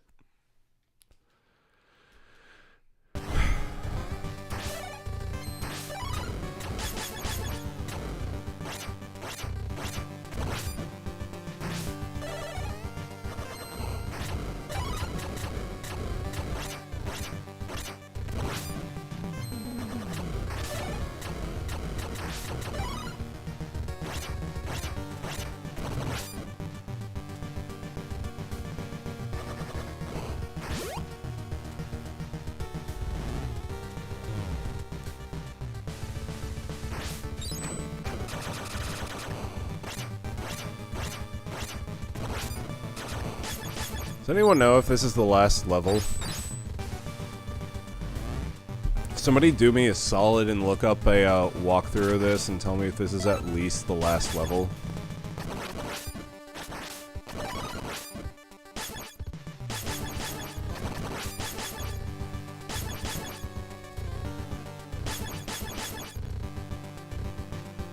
Jill, this is level 112.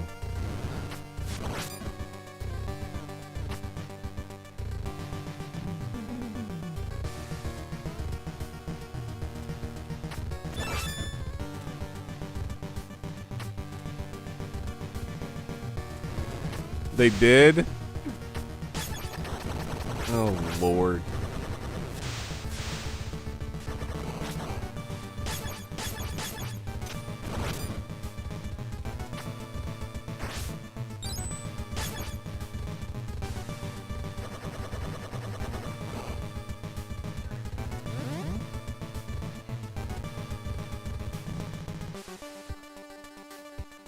Oh my God.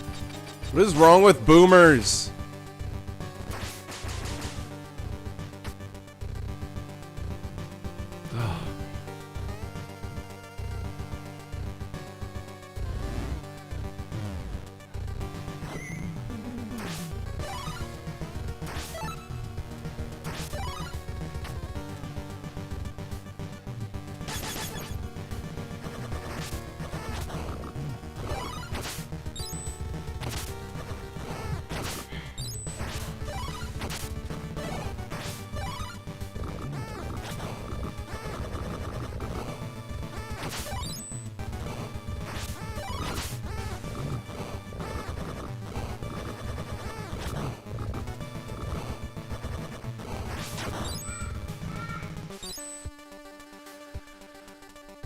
This is stage 7 of 8. Holy shit.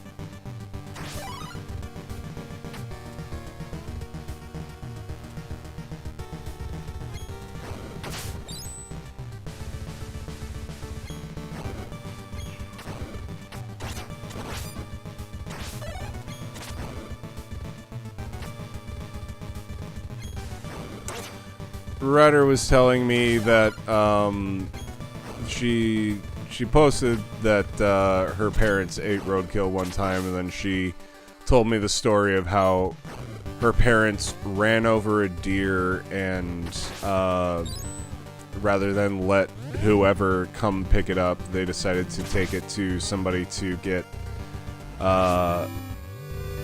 what's it called? Chopped up and cut into meats, and they had venison for get butchered, and they had venison for several months, and it's just like why?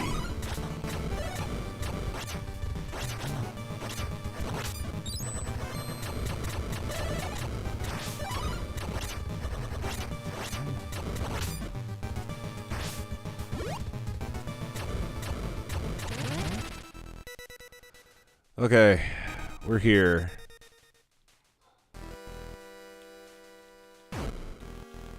Let's fuck up Sailor Moon.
Oh, okay.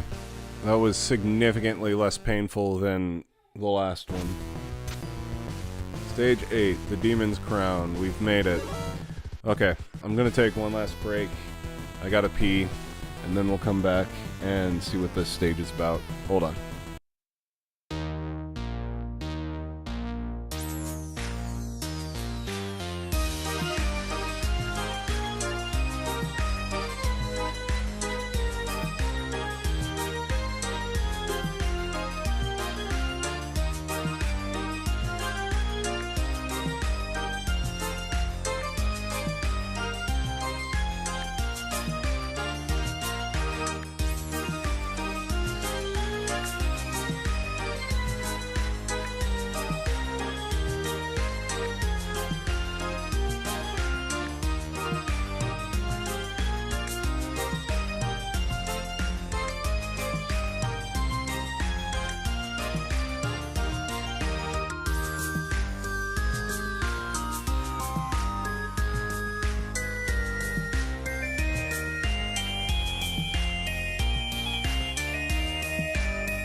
Alright.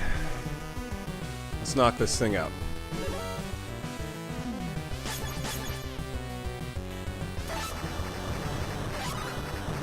Oh god. It's pushing me too. Fuck.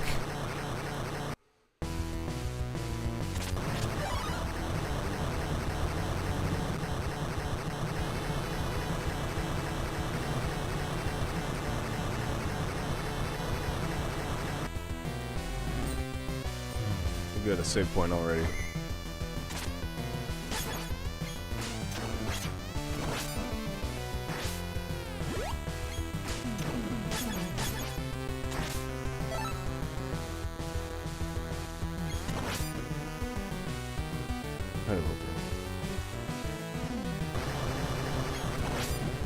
Oh, come on.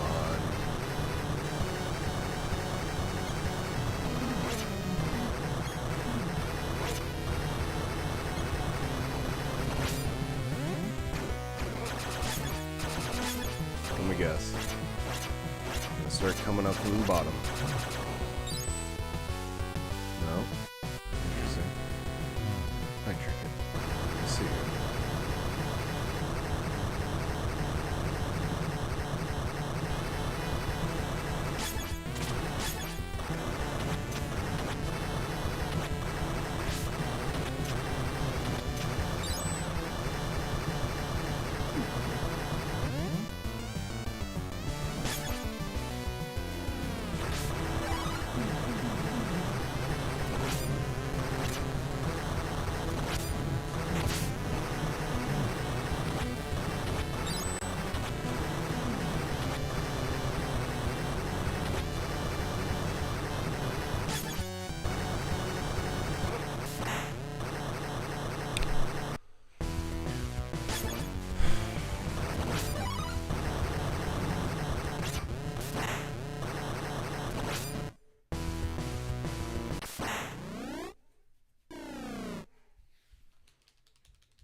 Save point, save point, save point.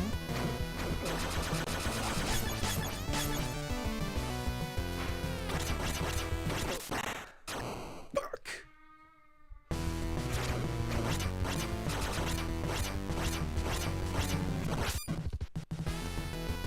Save point, save point, save point. Yes.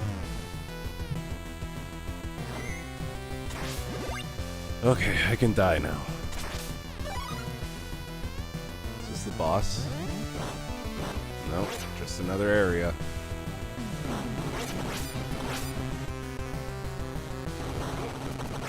Just another area. Oh, god damn it, I still have the dog.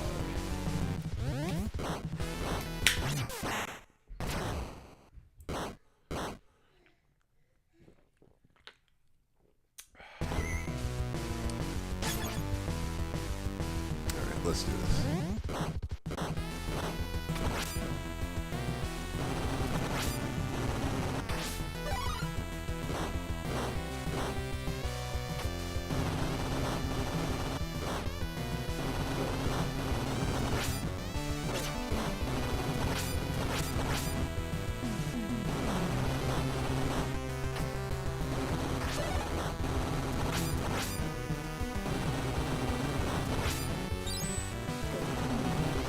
Oh, I should have known. I was right in the line of that.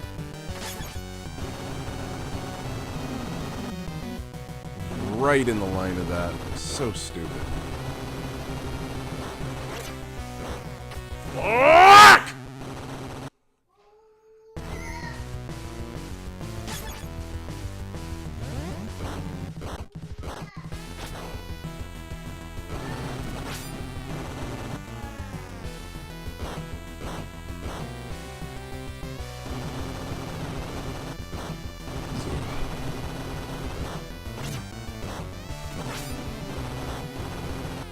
Hey, little girl.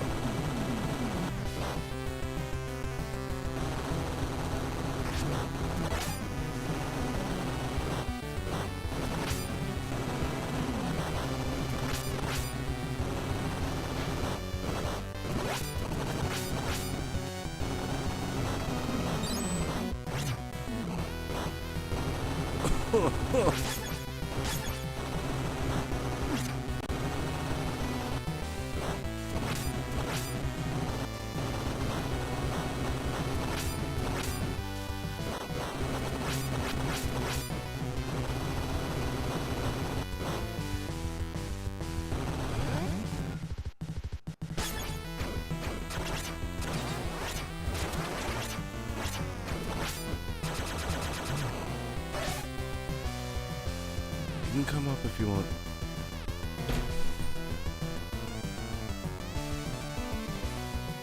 Just dumb ways to die. So many dumb ways to die.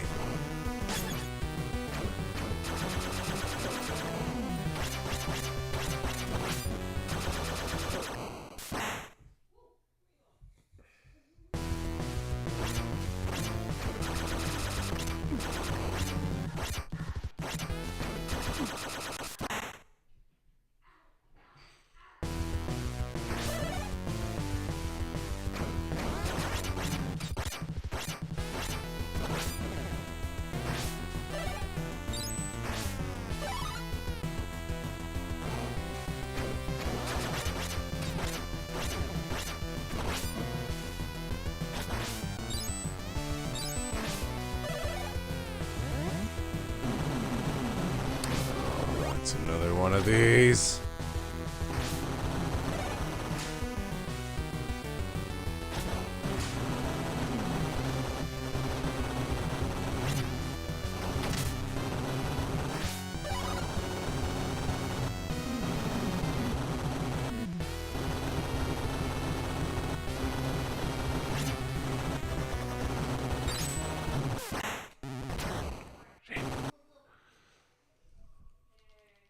Where's it gonna put me? All the way back here. Okay.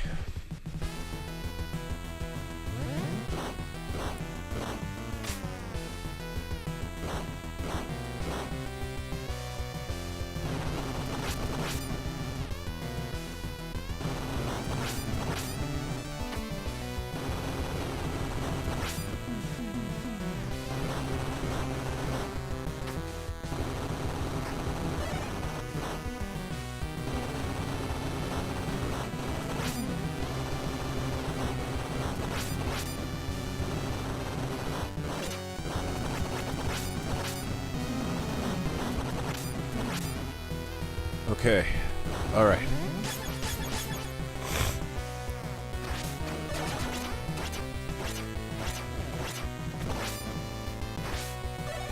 Doing good, doing good, doing good, doing good. For right now.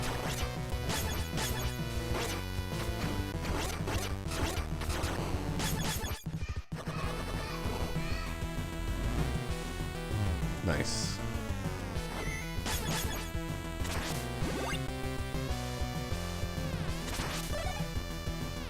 Nice. Okay. Is this the boss?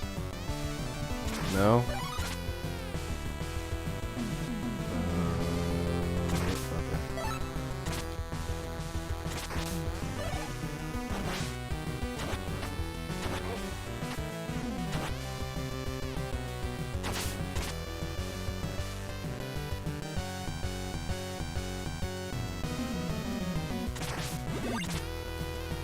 No other demon? Come on.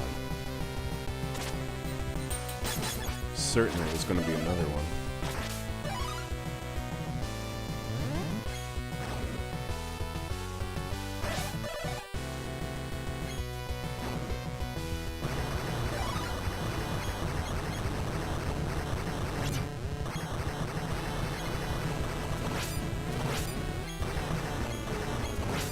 Hello, little boy.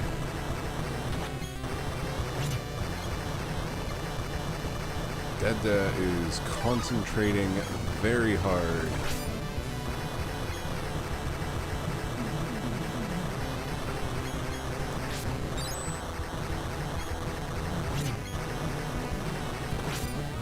Whoa is right. Dada made it.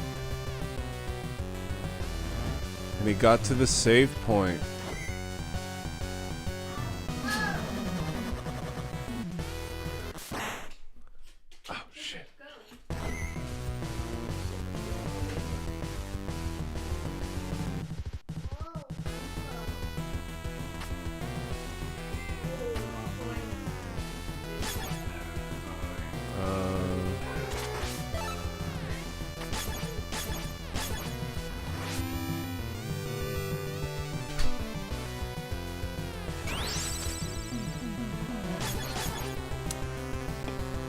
I see. Well, figured that out too late. Whatever.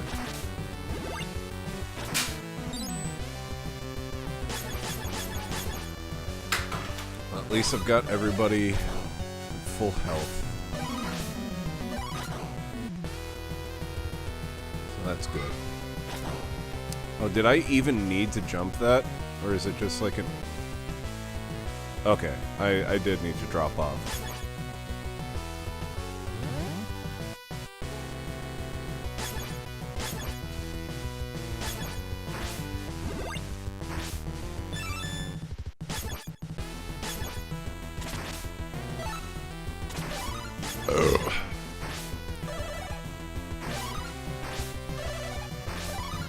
Alright, we're full up. Let's do this. Oh, it's this bitch again.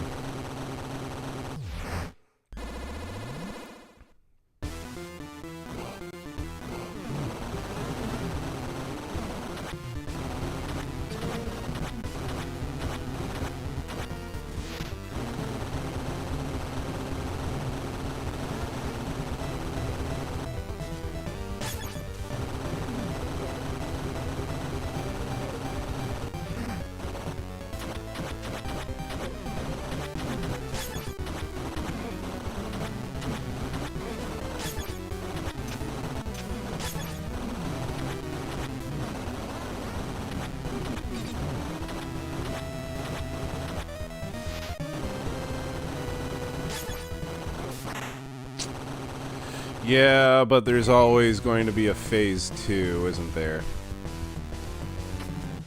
There always is.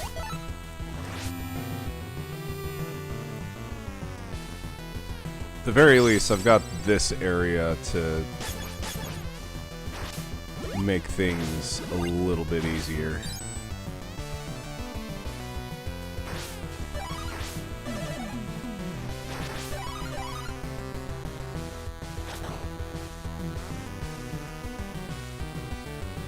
this again.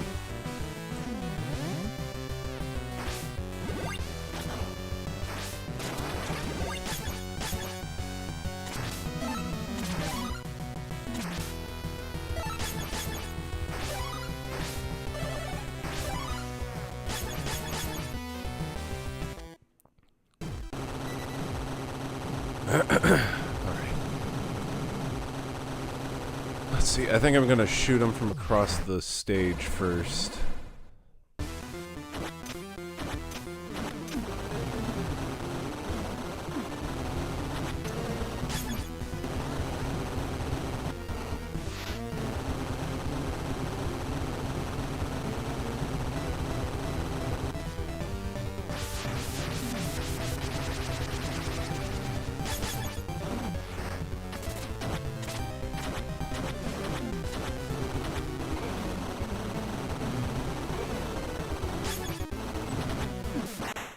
Oh! Fuck.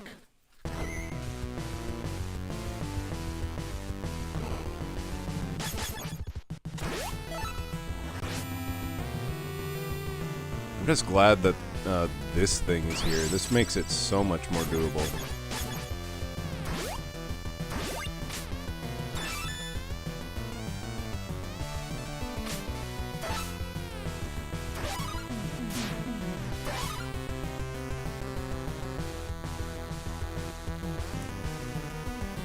Try this again.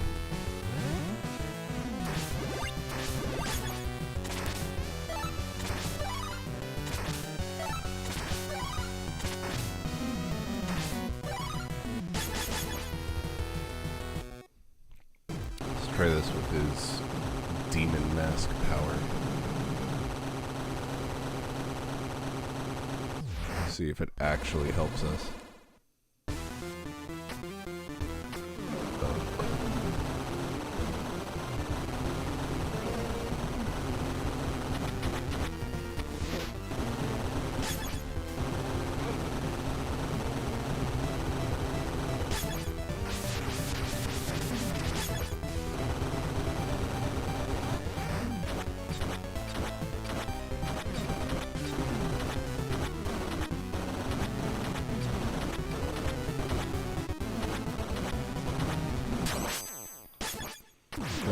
That's not it.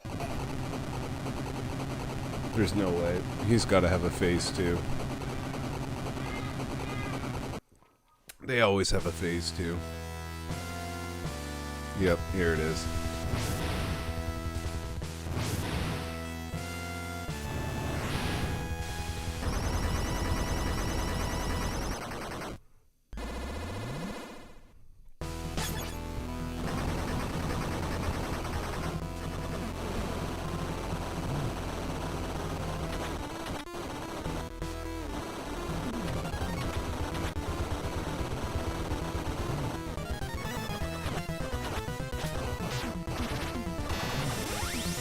Whoa.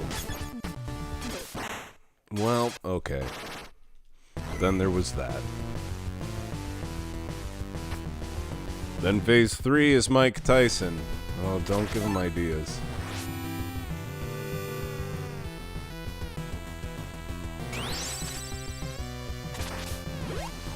I was listening to a podcast the other day, and someone said that Mike Tyson's Punch-Out would be their Desert Island game, and it's like, no, it wouldn't. Are you kidding me? A Desert Island game is something you would be able to play forever. Like, if you had an internet connection, something like League of Legends would be a Desert Island game, because you could play a different game every single time, forever. But also, if you're on a desert island, and you've got, like, chat and online capabilities, then, like, what the fuck? But, yeah. That sounds like someone who could only remember one game. For real, though, it's like... Punch-Out? If you know how to play that game, you can literally beat it in like less than 15 minutes.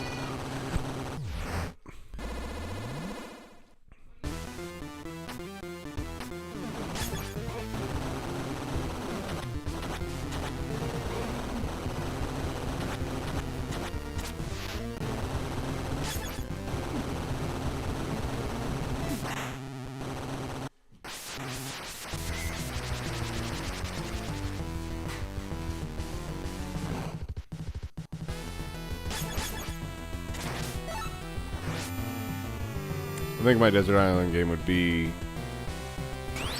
DOS 2.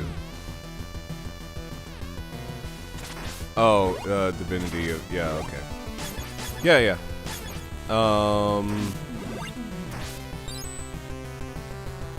What would mine be? What would be a really good Skyrim with construction kit? Well, that's kind of cheating. What would mine be?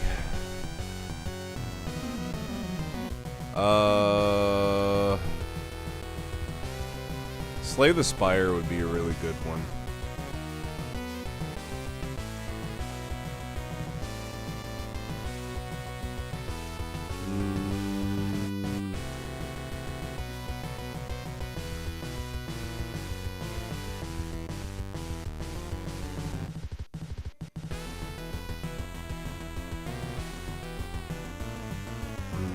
That's really hard. Because I want to say something like The Sims or Animal Crossing, but I don't know that that would be true to me. I don't know if that would be my end-all be-all. This is definitely the game I want to play forever.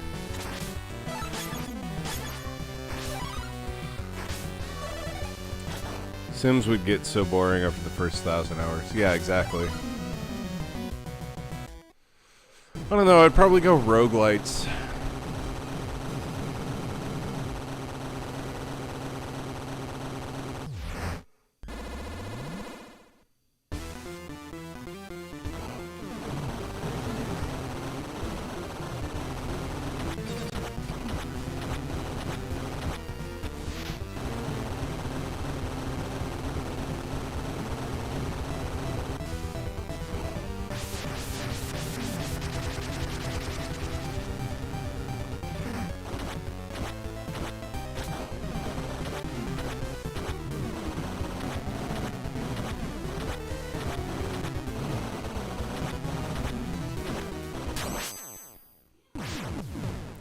So I'm saying something like Divinity Sin 2, where I could literally never play every single permutation of that game in a single lifetime. Yeah, you know what? Something like Baldur's Gate 3 would be a really good pick too.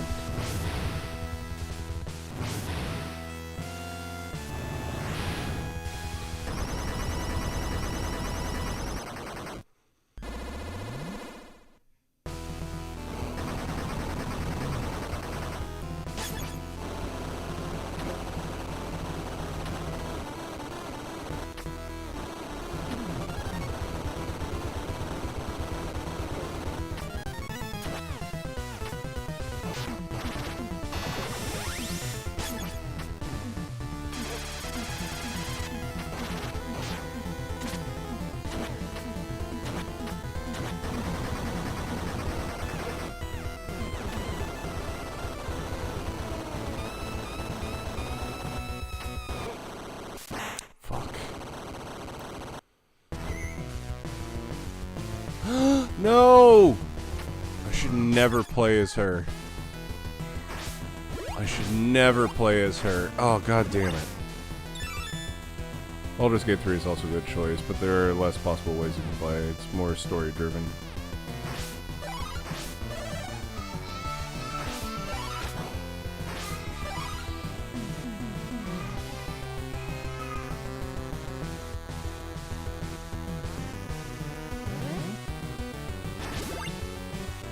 Okay, well, duly noted. Girly is not the one that we let die.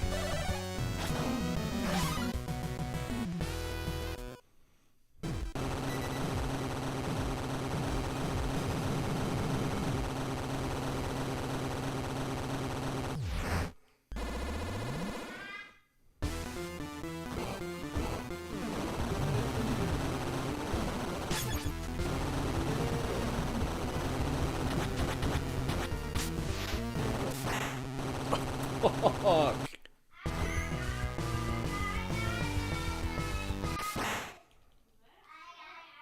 I don't want to do this with not the full team. It's not going to last that long. We got 5 lives total, I think.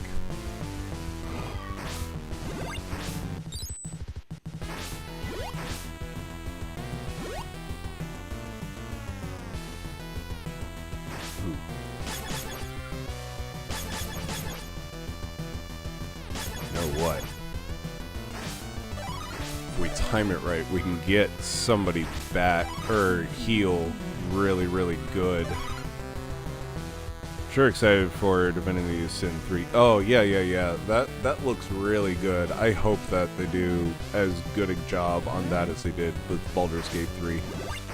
Honestly, with what they did in Divinity Sin 2. If they just keep up that pace, yeah.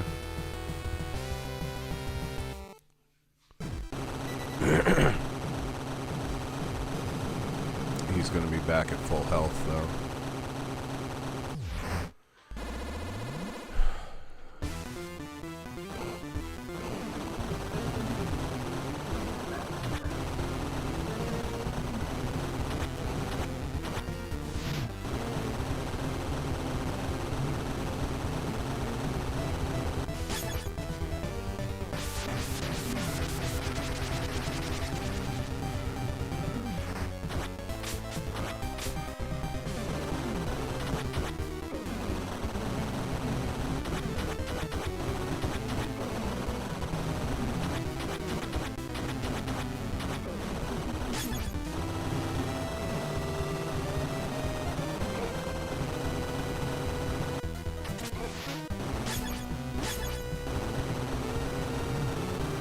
They got registered. God damn it. Oh, wait. Ah!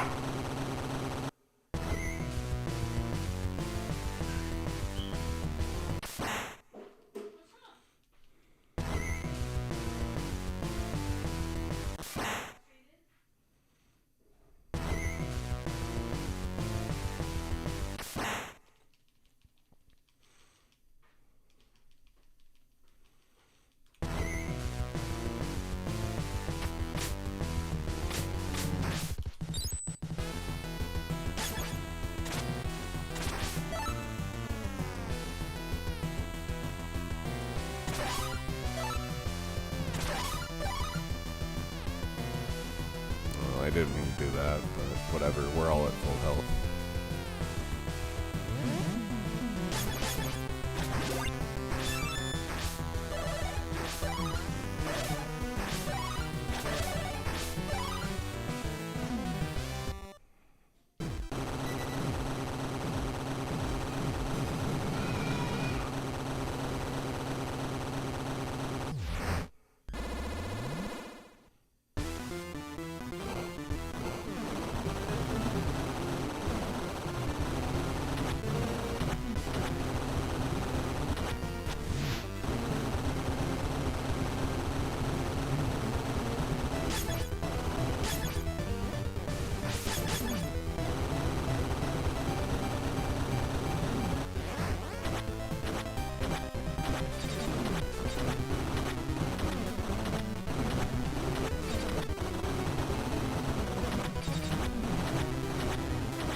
Okay, that's a good start, but this is not going to go well.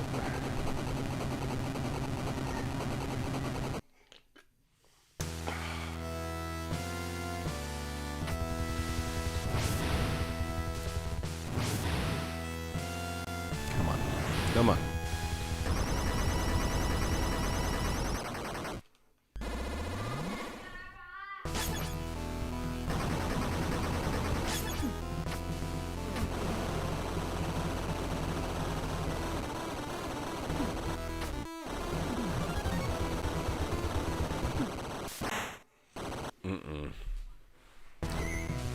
Alright.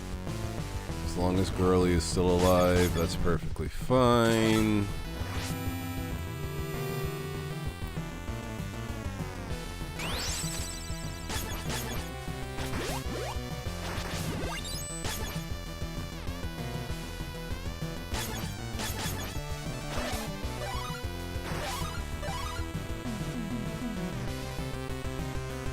Okay, his health should be very low. We should be able to get into this first section. That's a good amount of health.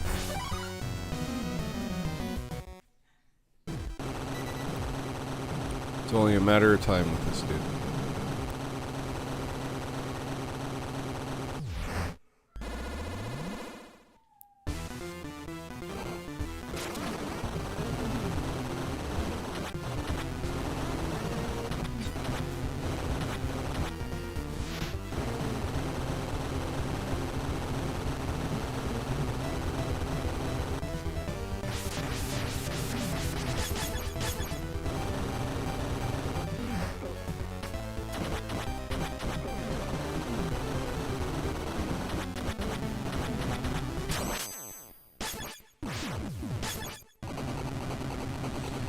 Okay.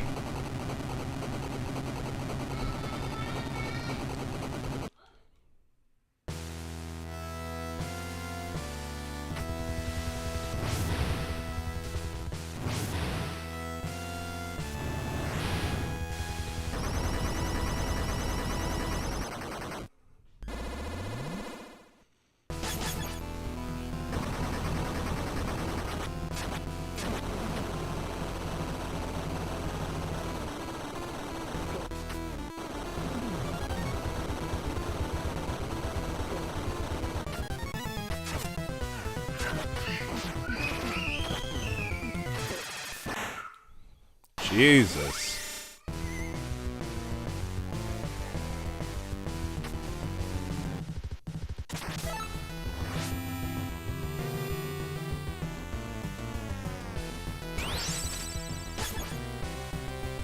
So this is hilarious. The CEO of Crafton, who owns a studio developing Subnautica 2, just got his ass handed to him in court. Yeah, and he has to reinstate the CEO, and they have to pay the money that they owe the employees now. Yeah, I saw that. And I love it because that is honestly what should have happened from the start. Pay the employees what they are owed and release Subnautica 2. You fucking asshole.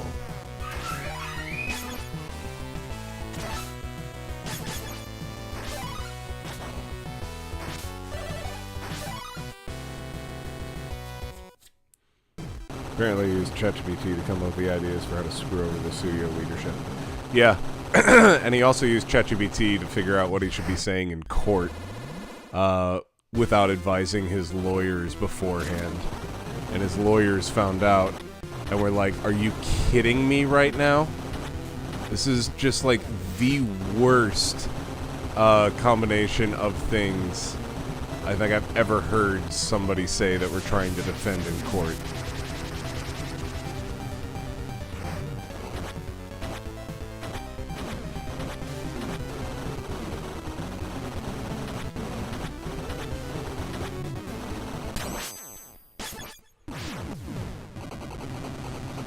Okay.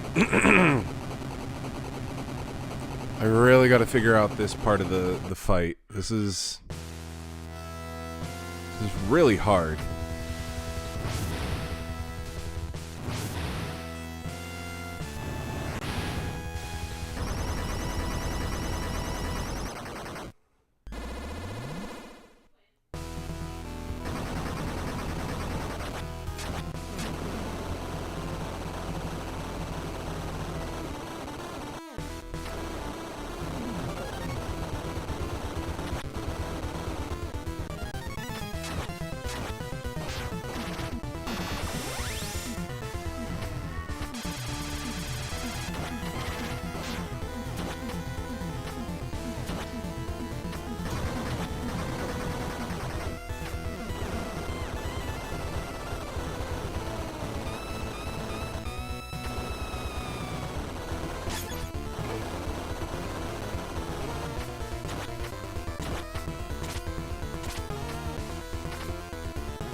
Didn't realize there was a thing missing there. It would have been helpful.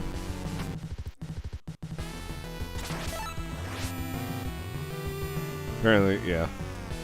It's comically stupid.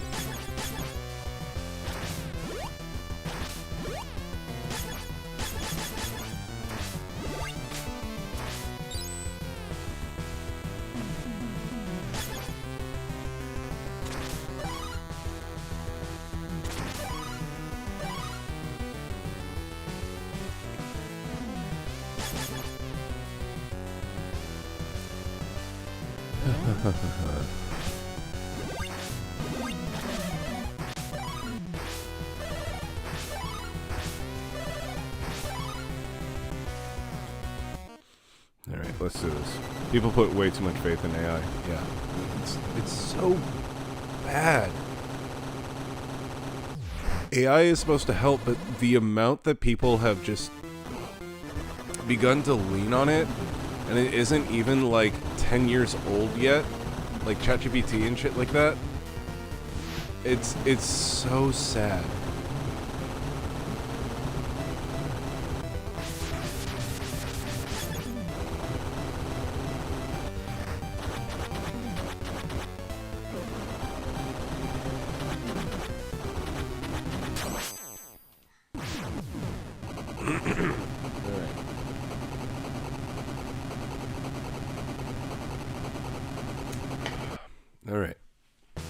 Alright, we're gonna get this. We're gonna get this.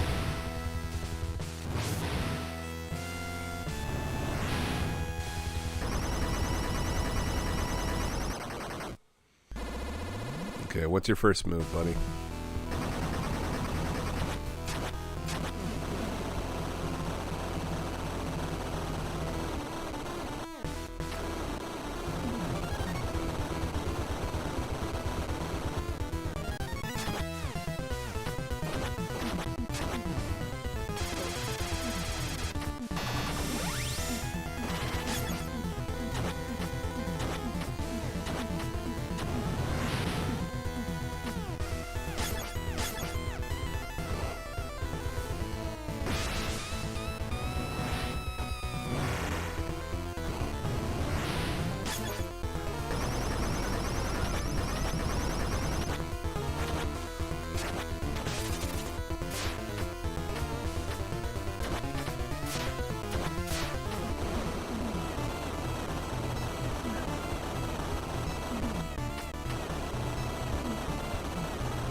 Oh, please let that be the end of it.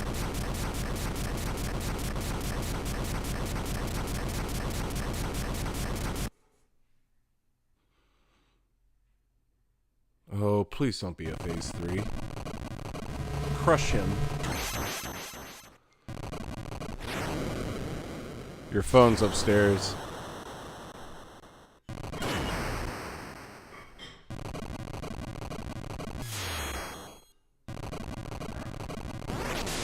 Now Tyson. Moon Tyson. Oh no, we lost Chick. Zangetsu and his comrades were in a complete state of shock. They could not believe that Dominique was someone who would sacrifice herself for others. Zangetsu realized that all along, she was the one always caring for them in her own unique way. As he reminisced, he remembered that when someone heeded their wounds treated or just helping hand, she was always there for them. Robert felt great shame at his inability to trust the woman who had been a faithful ally throughout their journey. Despite his open contempt for her, Robert realized Dominique had been quietly, indirectly supporting him in her own way. To Robert, however, a member of the church that he loathed so much to be evil, his deep grudge couldn't cloud his judgment. Hachi could not understand human language, yet still understood that Dominique saved them and wanted to immediately go to her rescue. For the first time, their spirits were united as one. They pledged their lives to rescue Dominique. To be continued in episode 2. Oh, hold on. Let's see what episode 2 is. Is this a thing I need to play? What is episode 2?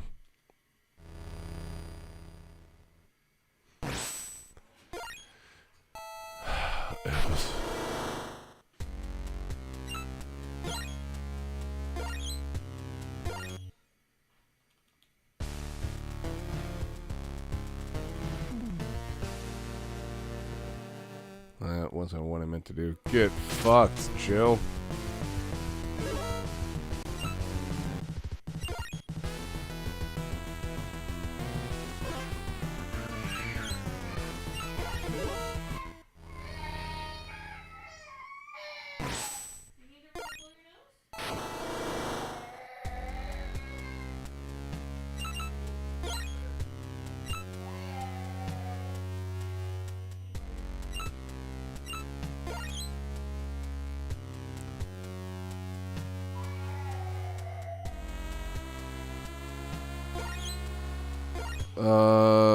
Is this just playing through it?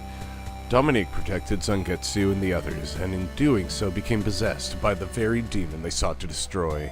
But now Zangetsu, together with his allies, felt a powerful new sense of unity. They planned their lives. They pledged their lives to rescue Dominique, and thus, 2 men and a dog set out on a new journey. But is this the same game?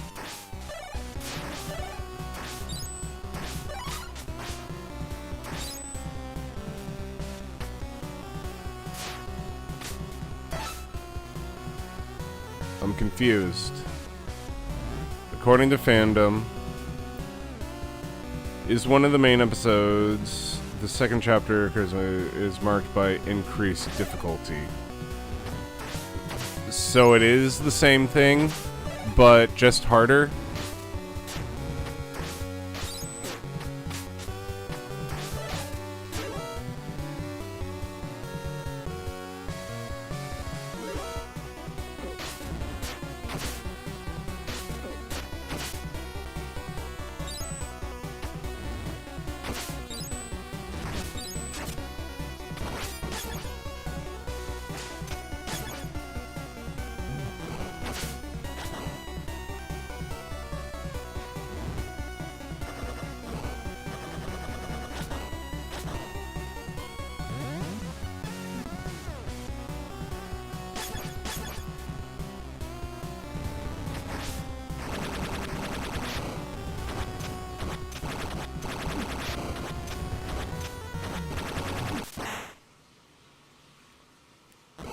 Velocidomini Episode 2 Zangetsu aided only by Robert and Hachi. Furthermore, the bosses who previously behaved with easy behavior have now switched to hard version of their fight.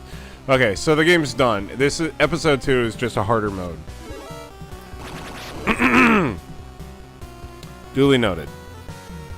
I'm done with this. I want to go on to the meat and potatoes of this. These were side games. I want to get to what's it called? Ritual of the Night. Finish it, Jill. You ain't got a hair. No, I'm done. I want to get to Bloodstained Ritual of the Night. I want to get to this one.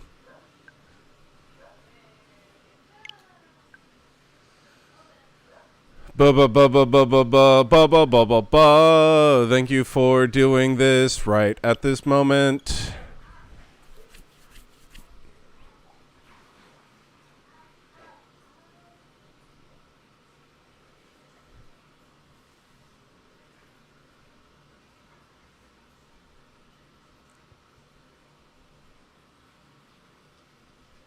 Yeah.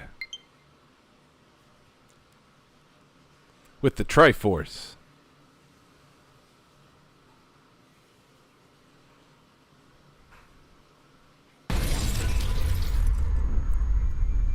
Sweet. Unreal.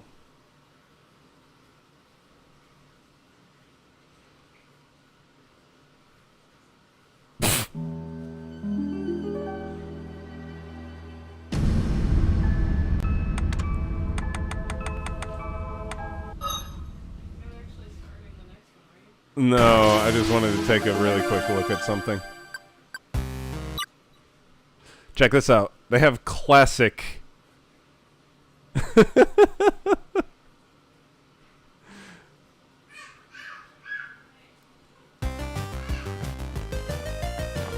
Look.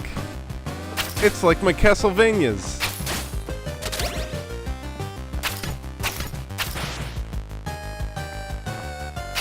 Castlevania even has a whip.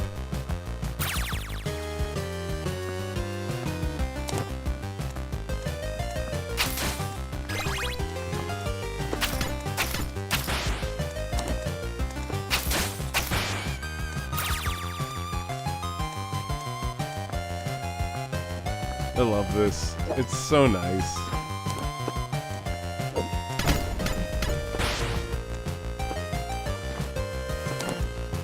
Castlevania would be lost without it. Even has the knockback. Okay. That was just a taste. Yep, so we are done with Curse of the Moon 2. Thank God. That was really hard. I challenge all of you to play it on Veteran and beat my time. Or at least swear a lot less. Join us again next Wednesday. Ryder will be continuing on into the Crystal Caverns and fighting Seath the Scaleless. That'll be a fun time. Can she figure out the invisible stuff? We'll see. And then I will be starting Bloodstained Ritual of the Night. I'm done with the Curse of the Moon. Certainly was a curse. I'm excited to start on the Symphony of the Night side of things. So until next time, like we always say, night, night, and fuck!